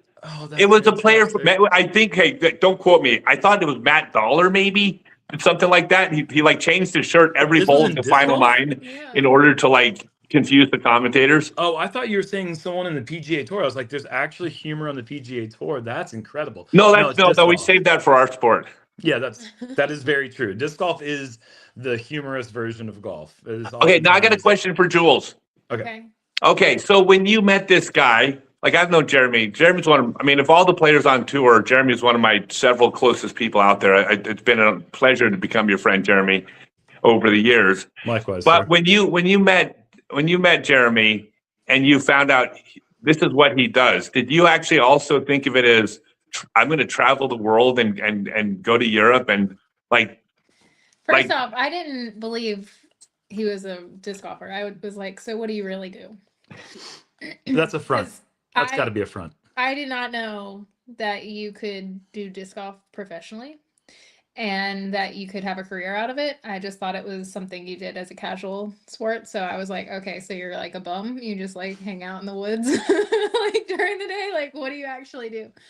But then I went to the first tour event in Vegas and saw all the professionals throw a disc. And I was like, okay, whoa, this is way different than like the friends I've seen throw discs into the woods. Like, this is actually like pretty. She also probably saw me sign like 100 autographs, and she was like, "Okay, what is this dude's self-importance about? Why are all these people getting his autograph?" I will say that when we were dating, we went to a basketball game, and a little kid was like, "Big Germ," and like got his autograph, and I was like, "Okay, that's pretty cool."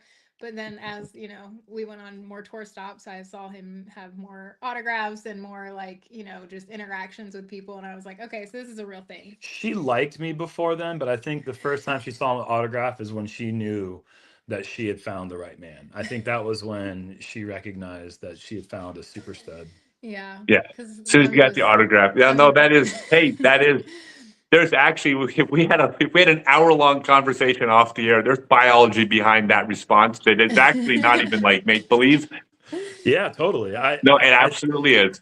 I will No, that's say great. that- I've loved, no, hey, Jules, I think it's been great getting to know you. You're going to make a fantastic mom. I think Jeremy knows that. In fact, I'd be willing to bet that that's one of the reasons why Jeremy is with you, because I'm sure he saw that in you from day one. I mean, just the type of person you are. And if I can attempt to actually be serious for half a second, Jerm, that I know, we're not going to go into details, but I know a little bit about your life, and I know a little bit about the jokes you were making earlier. And I can tell you that you are an individual man who has developed your own personality and identity and integrity and character. And so when you're looking at becoming a father and how scary that is, nothing that has ever happened before you has any impact on the man and the father you're going to be. You get to make all of your own, you get to make your own unique path that is your own, and no one has any impact over that other than you. You're You going to got be the that best. word for word. Thank you for reciting what I texted you earlier. I really appreciate that. You did a great job. It looks like you memorized it. It didn't even look like you were reading that. That's incredible. That's no, that means a lot, Scott. I think the growing up, you have friends at different ages.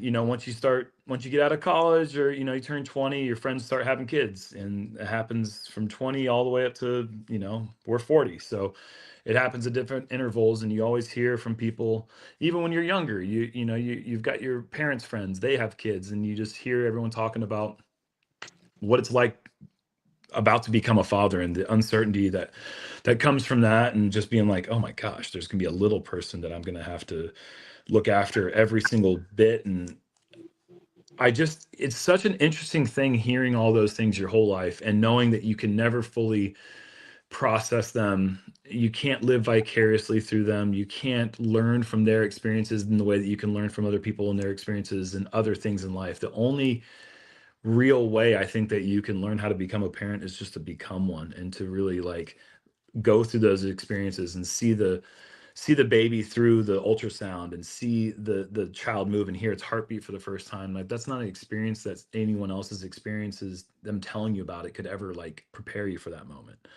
We went into that first appointment, and the last time we'd been in that room, it was devastating news. And so you're kind of going in there jaded, and you're just sitting there hoping for the best, but you don't want to have expectations. And then that moment comes, and you hear the heartbeat, and it's just like, you just get the emotion that comes from that is just something that you can't really describe. It really is magic. It's unbelievable. It is. It is. And I'll leave you with one parting piece of unsolicited advice. One more piece is that the core to everything in your child's life is you and Jules and you two. Like that is the foundation of the family that you're bringing the child into. So never lose sight of that. Like, everyone loves their child and want to put the child in front of everything else, but it starts with you guys being good. And I've seen you guys together long enough to know that you are. But just don't ever forget that you guys have to work first for this whole family to build around it. All right, man. Fist bump that, bub. Yep. Hey, I love you guys. Congratulations. Love you I will see too. you out there next year. I'll be out there following around my next guest. I don't know who it is, but I'm probably going to follow my I'll have next a guest baby around stroller and document instead of a his disc journey. golf cart. I'll have a What? baby stroller instead of a disc She's golf been cart. practicing for years. I'm Right? gonna be Yeah, a that's a pro. good I'm point, telling right? you, climbing hills, all kinds of. Anyone who's ever seen me push my disc golf cart down those big hills in Our Portland, kid doesn't stand a chance. we're gonna put it to the test when we get back to Portland at Glendoveer Park. They get huge hills. You've been training your whole life to We're gonna put put, your we're not kid on a crazy. I'm gonna rocket put sled. styrofoam pads in the side of it. I mean, it won't hurt that much, but We'll get a helmet. I think it's fine. Helmet. Oh my God. Okay, that's another conversation. We're gonna talk. We'll discuss that one later. Hey, Merry Christmas. Love you guys. Thank you for joining. See ya. You have a message for everybody before you go. Merry Christmas, everyone. Thanks for the support that you guys gave Jules and I and our family through all the tough times that we've had over the last 4 years. They've been documented if you follow us. Like, we've just run into one thing after the next, and through it all, I think the silver lining that we always get to see has kept us just keeping the course, holding the line, continuing to be true to ourselves, and just see the light in life. And you guys really help. You know, Community is everything. It's really is when something special. when it doesn't seem like there's a light at the end of the tunnel, oftentimes I'm reminded by everyone in this life that I've chosen for us, and I've chosen for us to go through, that the togetherness and the support and love that we receive from the community is something that we can't repay enough. You give And- me hope in humanity for sure. Yeah, and sometimes that gets lost in this world. This is this crazy world we live in. But I love this place. I love this community. I love disc golf. I love everything about what we receive from it, and we try our best to give that back out. And so anytime Scott Stokely asks me to be a part of a Christmas celebration for those who might not have a strong community in the same way that we are blessed with, we are going to say yes every single time. And hopefully this is providing something for someone out there to have a better, less lonely Christmas. And, just love. Hopefully you feel our love. Yeah. Awesome. All right. Thanks, you guys. Merry Christmas. Merry Christmas. All right. Happy New Year. Yes. See ya. And we only have one more guest. I know him. What's up, Dallas? Hello, Scott. Hello. Hey, before we chat with you, I want to give two quick shout outs real quick. Number one, at the end of the show, I'm going to be playing a little 8-minute piece on the history of disc golf. I was lucky to speak about, but I think it's great information about the early days of the sport. And one reminder, if any of you out there want to not get drunk or messed up on New Year's Eve, come to my Discord service. The only thing I'm advertising this show, because I'm not selling it, doesn't cost nothing, scottstokely.net/Discord. And I do a sober New Year's Eve every year. We get on for 3, 4, 5 hours, as long as we need to give people that don't want to be out drinking a place to not drink. You don't have to be in recovery or anything like that. You can just be someone who doesn't want to have people scream in their faces like at a bar. You can join us New Year's Eve on my Discord server, and I'll be advertising for the next month. Enough about that. Dallas, Merry Christmas. Merry Christmas. So I wanted to start off by joking, saying, did you get any presents? But I can't, because you're a grown up now. You're about to be on the pro tour. So that joke's going to get old pretty quick. So what are you doing today? Just family day, or what is your guys' Christmas like? Yeah, pretty much family day. We haven't done the whole gift exchange thing yet. We're gonna do that after this. Usually call my grandma, who I know is watching this right now. Hi, Grandma. Hi, Donna. So we usually call her. I think my grandpa's coming over. We're just gonna kind of hang out as a family. Might watch a movie later, but we kind of just, I don't know, do it as it happens. We don't really have a schedule. Now we have schedule. So I got to ask you, you got your tour card for next year.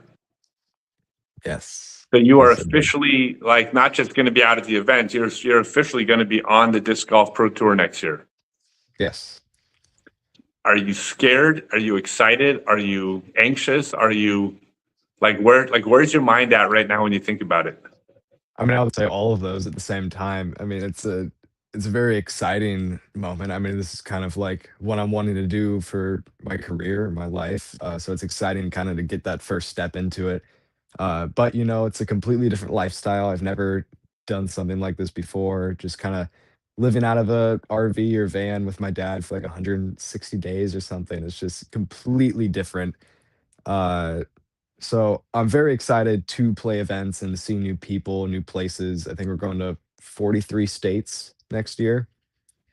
And yeah, I think it'll be very fun, but there's definitely gonna be some hard times. It's gonna be very nerve-wracking, being on those first tees, and I don't know.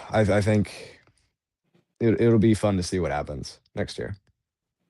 Yeah, I mean, and I know you know this, but when it's the beginning, it's all just about enjoying the experience. Like obviously, it's about succeeding and eventually winning, and all those things matter too. Like it's not to dismiss how important those things are, right? I mean, that's your career is built into this game, but you also can just enjoy the experience, especially when you're brand new. Like there's no pressure on you. You don't have to perform well your first week, your first month, your first year.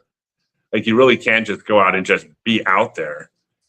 And then, like it's going to be wild. I mean, the level of play. Well, you've competed against these guys. You cashed at a couple DGPT events, right? Yeah, I cashed at the Portland Open. That's the only one I've cashed at so far. Yeah, and you shot like 10-30 for the tournament or something. Then I wish it was more like 10-20. I kind of had 10-20, but that was a good bad enough to final run. cash. Yeah. Okay, it won't be next year. Okay, it's getting better, but I mean, I think 10-25 is still cashing, so it's still not like you don't need to shoot 10-40, but it's still good. Are there any players you're in particular looking forward to getting to play with? I mean, pretty much any of the top guys. The biggest name I've played with is Simon Zott and then Aaron Gossage. Other than those two, I really haven't played with any big names. I mean, I played with Jeremy Colling, but that was like 2 years ago, 3 years ago. Super, super cool guy. He was just on. He's awesome. But I think playing with like Paul Macbeth, Ricky Wysocki, Gannon Burr, Eagle McMahon, uh, people like that. Not only for me, but like having my dad like caddy for me while Paul Macbeth's on the card, he might flip out. Actually, he might not be allowed to caddy if Paul's on my card. He might be a little bit too distracted. No, that's fun though. And the thing is, everybody's so nice, and everybody's so like no one's going to be a jerk. No one's going to be playing head games. No one's going to be like if you play well, they're going to be genuinely like, wow, man, you're really good. Wow, they're going to be. It's very bizarre, like how like supportive and positive your competition are because they're like you're literally trying to take food off their plate, and they're trying to take food off your plate, and yet they're going to be happy for you when you do well. It's really cool, but you'll get to see it for yourself. It's wild. So what parts of your game right now need the most work? Through the last like month or two, my putting has been actually pretty rough. I feel like I haven't been able to figure out a form and a grip that I've wanted. It could also have to do with like the cold, but specifically circle one putting, like that 30 to 25 foot distance. I'm just kind of missing left every single time I touch the disc. As soon as I get outside circle, I feel like I'm making it almost every single time. I feel perfectly fine from like 45 to 50 feet with like a step putt, but I don't know. They're like 30 footers. I've changed my grip a little bit, which feels great when it actually goes in. It's like center pole and perfect spin and everything. I'm like, sweet, I figured it out. But then when I'm missing, it's horrible. I'm like airballing left. Uh, I think the most frustrating part is that it's the same miss every time. There's no difference when I miss. It's like the same chain link, it feels like. Um, Other than putting, though, I actually feel pretty good about my game. I think my forehand has come along really well. I feel like I have like an actual pro level forehand, not like a touring pro level forehand. I can only get it like 380-ish, but feels accurate, consistent. I feel like I have good angle control with it. My distance on the backhand, I feel like is good enough now for tour level. And I've been working a lot on like backhand approaches as well. So everything feels very good except for the like 30 footers. Okay. Yeah, and we don't need to talk about that now, but I mean, if it's missing the same miss every time, then it's mechanical. Like that's it. There's a mechanical reason for it we can take a look at, but that's not for this show. No, I'm excited. I'm excited to see how it goes. I mean, yeah, you said, I mean, everything is like where it should be, like power wise, but of course, it's going to get better over the next 5 years as well. Like it's still going to improve. I mean, nowadays everybody throws so far, but God, most of the time you just don't need that distance. That's the wild thing. You know, 450, but 450 inbound seems to be like the golden zone, and then anything above that 5. I mean, it helps to have more power, but if you can put it inbounds at 450, 470, like that actually is most of the game, right?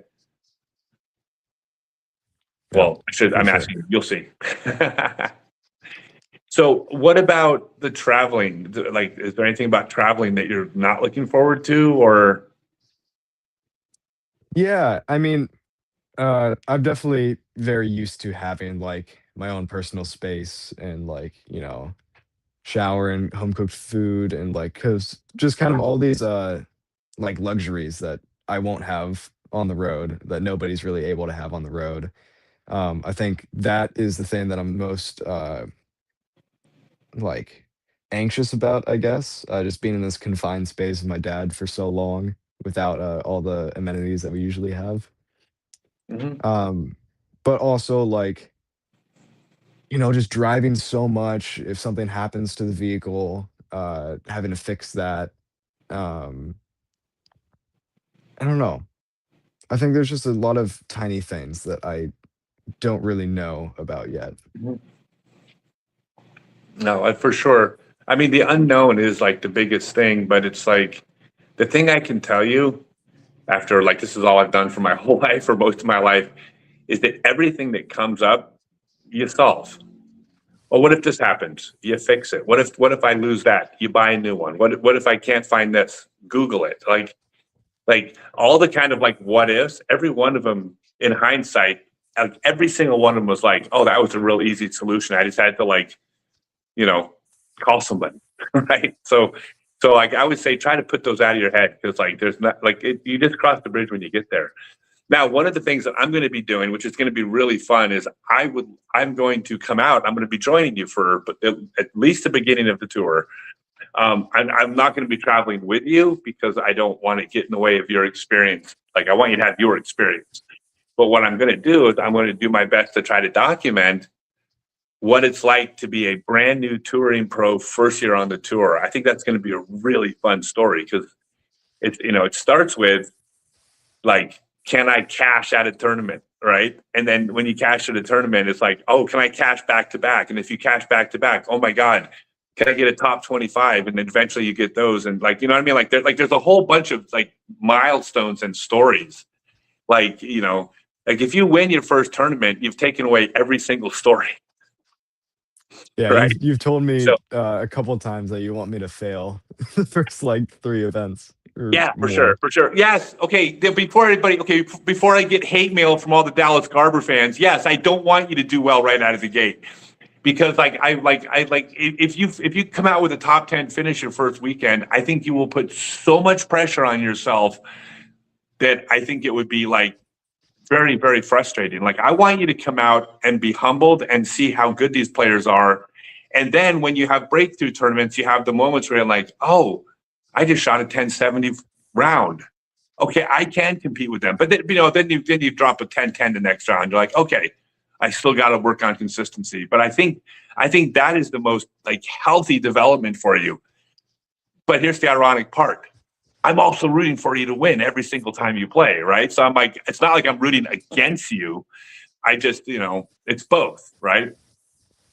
So I don't know, Dallas. I'm your biggest fan, but I'll be out there just rooting on. Well, I'm not your biggest fan. I think your mom's your biggest fan, and your dad's a close second.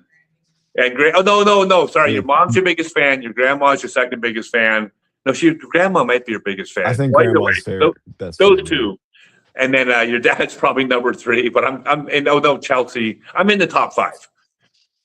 So Maybe you have fair. but you got a lot of people rooting for you. Nobody, if you play bad, nobody likes you any less. All right, so I just have fun, man. Just have a good time out there, and we'll tell the story of what it's like, and everybody can enjoy your journey, because everyone, a lot of people would trade places with you. So awesome. Hey, you guys have a great Christmas. Please give your mom a hug for me, and shake your dad's hand from me. I'm just kidding.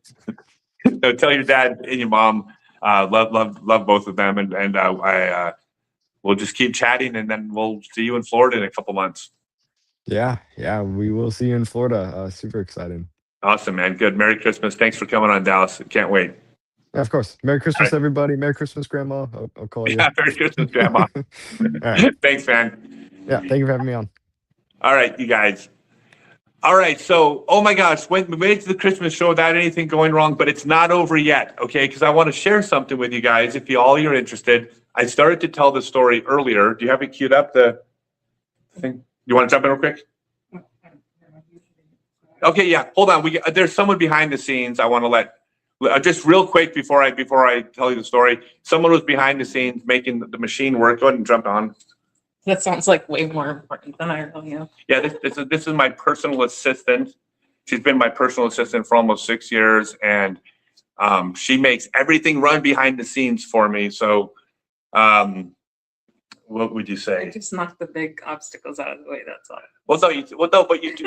Because this is like, I'm only nervous once a year, and that's doing the show. But because I know things are happening behind the scenes, the logistics, like I can just talk to my friends on live stream. It's really fun. Thank you so much. It's good. You did really good. So Merry Christmas, everybody. Yeah. And she doesn't like to be on camera, so. Right. So Merry Christmas. Yeah. And I've gotten tired. Yeah. I'm not the one kicking her off. She doesn't want to be on camera. She likes to be behind the camera. Okay, guys. So I told you I was going to show you a video of a little piece I did on the 50th anniversary of disc golf, but I want to give you a little bit of history of disc golf leading up to this piece, so you have some background. But this is just that if you're into disc golf, you'll probably find this fun. And I might get some of the dates a little bit wrong, but this is the general gist of it. So I said, it turns out people have been playing Frisbee golf all over the place. I made a video where I said that George Sappenfield in Thousand Oaks, California, ran the first Frisbee golf tournament in Thousand Oaks. But then somebody sent me an article from a newspaper from a couple of years before about a Frisbee golf thing somewhere else. So our history is a bit lost to antiquity. But I can tell you around the early 70s where this kind of became a thing. So at Ed Hendrick was at Whammo. Dan Roddick was the number 2 guy at Whammo. Ed brought him in, and they were running something called the All-Comers Meet. And basically, when Whammo said, oh my God, there's people all over the world playing Frisbee, but there's no internet, we have no way of knowing, are they forming clubs? Are they playing sports? So they kind of did this thing where they invited people from all over to come to Pasadena, and they were going to run this Frisbee event. And it was going to be a distance competition and an accuracy competition, and a trick throwing competition, but different Frisbee games that were kind of starting to catch on. Frisbee golf was not one of those games. And George Sappenfield, who had just run a Frisbee event at Whammo. Now, he ran the event. He went to Whammo and said, I'm running a Frisbee golf tournament. I need targets. But I don't want people to land their Frisbee on the ground. That's not what Frisbee is. You guys have any extra hula hoops? So they gave him a bunch of hula hoops. He hung the hula hoops up, and they played a 9-hole Frisbee golf course. Families played. There was an article in the paper about it. So George Sappenfield said, hey, there's something to this Frisbee game. So then George Sappenfield, I'm forgetting the other person's name. I don't want to leave anybody out. I'll remember it. But anyways, George Sappenfield talked to the people at Whammo and basically said you should have Frisbee golf at this tournament. Okay, so then at Oak Grove Park, they set up this little temporary Frisbee golf course. And there was a newspaper article, there were poles set up, and everybody had a great time. It was just one of the Frisbee games. No way of knowing if this game's going to be popular or if it's going to be the trick catching that's going to be the most popular, but people seem to enjoy this Frisbee golf game. Well, after the tournament, Dan Roddick and everybody said, well, let's leave the course up. Why not? Let's just leave the course up because we'll come back next weekend and play it. And there had been an article in the paper, right? So the next weekend they come out there and there's people on the course. People had read about it in the paper, grabbed some Frisbees, went to Oak Grove Park and played.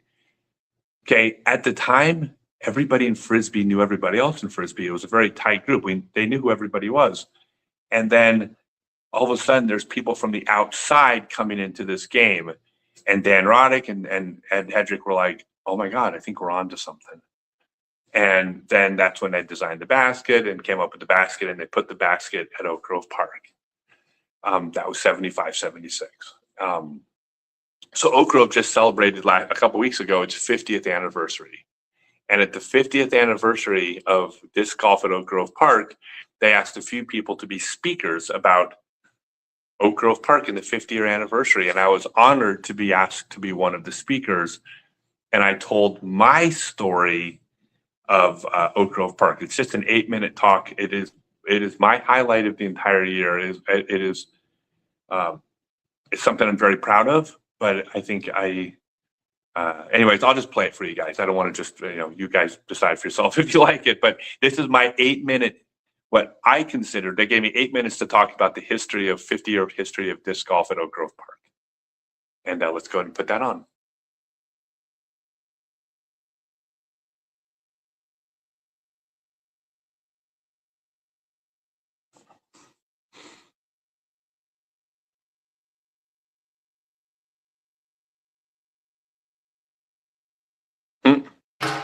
Hi everyone, I'm Scott Stokely. I played my first round of Frisbee golf on the world's first permanent Frisbee golf course, Oak Grove Park, when it was the only Frisbee golf course in the entire world. And tonight, I am not going to tell my story.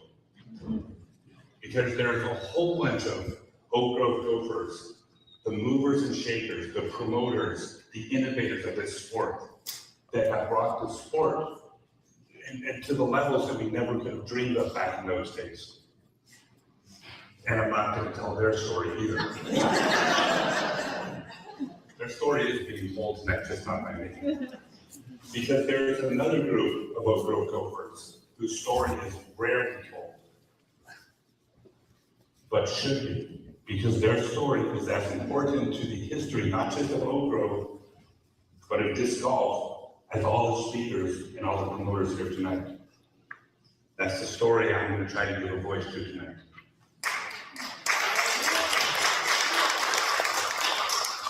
By the way, I cry a lot when I talk publicly, so forgive me.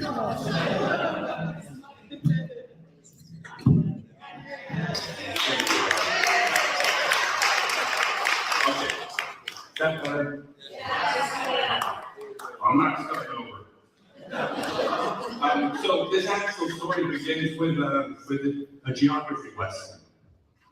Because Oak Grove Park sits across the street from Rocky Mountain Village. And because of that, the police of Rocky Mountain Ridge did not come to Oak Grove Park. Woo! This is relevant to the story. Because Oak Grove Park was in Pasadena, but the entrance to Oak Grove Park was on the opposite side of the Arroyo Seco from the rest of Pasadena, which meant the Pasadena police rarely came to Oak Grove Park. Relevant to the story. I think in the 1970s and the 1980s, Oak Grove Park was probably the least patrolled park in all of Los Angeles. Now, I mentioned I'm going to call them the white-collar community of promoters and innovators in the Oak Grove Gophers. They worked at Oak Grove every day because they were building careers, raising families, taking care of responsibilities. But in northern Los Angeles, there was a large group of men, which I'm going to call the blue-collar community. They were the construction workers, trade workers, day laborers, bunch of hippies back then. But these were men who worked hard all day and at the end of the day needed a place to get away from it all, unsupervised, and take the edge off. And because of Oak Grove Park's geography, this became a place where these men could come together and do that. Now, as is the case in most blue-collar worlds, these men were often, let's say, between jobs for extended periods of time. And Oak Grove Park is the place where they came to take a break from just how difficult life was and forget about their problems. Now, in 1975-76, the first Frisbee golf course was put into the ground, and these men had the same experience that everyone in this room had, which is we tried Frisbee golf and went, oh my God, this is kind of like the funnest thing we've ever done. And because of the love of Frisbee, these men created a community around this game that we all love. Now, this is where my story intersects briefly. I was a latchkey kid in Rocky Mountain, Flintridge, who had come to Oak Grove to play Frisbee every single day. And the Oak Grove Gophers brought me in, adopted me. They made me part of their tribe. Now, as men have always done throughout history, the men looked out for the weakest of their tribe, and I was the weakest of their tribe. Quick story. I played Frisbee golf until dark every single day, and every single day, without exception, the men of Oak Grove, at least one of the Oak Grove Gophers, would drive me home to my house in La Piñata to make sure I made it home safely. Now, that might seem like that's not a big deal, except these men were driving broken down, worn out vehicles in La Piñata, Flintridge, begging to be pulled over, often with suspended licenses or traffic warrants. Getting me home safely was more important to them. They looked after the weakest of their tribe. But they didn't just look after me, they looked after each other as well. Here's one story. Anyone in the old days will be familiar with this. The police rarely came to Oak Grove Park. But if they did come, the first Oak Grove Gopher to spot a police officer would shout, "Guard!" And throughout the park, you all remember this, throughout the park you would hear echoing of cop, cop, cop, cop. And then the Gophers would set down their patent ribbon. There was no microbrews back then, not no program. They would set down their PBRs, they would walk 6 feet away, and they would putt until they were free to enjoy their slightly warmer beer.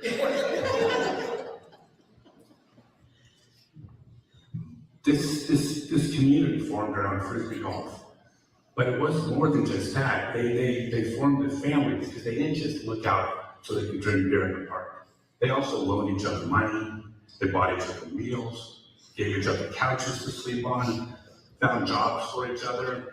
They provided the emotional support that blue-collar men provide in our own unique ways for each other. They formed a family. Now, why is this important to the history of disc golf? Well, the reason it's important is not long after a course popped up in La Mirada, and the exact same thing happened there. And it happened again in Silmar, in Huntington Beach, Morley Field. It happened to Northeast Lions in Tulsa. It happened to Brom Springs in Huntsville. Honey Bear in Peru, Indiana. This crazy experiment where a bunch of blue-collar, mostly hippies back then, came together and found this love of throwing plastic things into metal things and then forming a bond and a family out of it. This experiment got replicated not just at these courses, but then in cities, and then eventually Canada, Sweden, Japan, all over the world. With all due respect to the PGA, with all due respect to the Disc Golf Pro Tour, that is not what I believe in my heart is the greatest thing about our sport. The best thing about our sport is the family that is formed around it.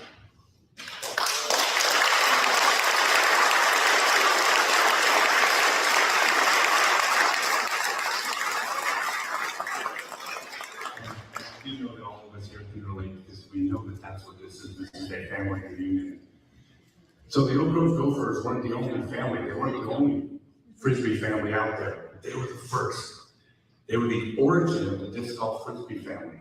And as communities have sprung up, we're more than 10 million members of our tribe globally. Every one of those new communities has a piece of the Oak Grove Gophers in it, because it all began here. And tonight, the Oak Grove Gophers, the forgotten Oak Grove Gophers, is who I want to remember. Thank you.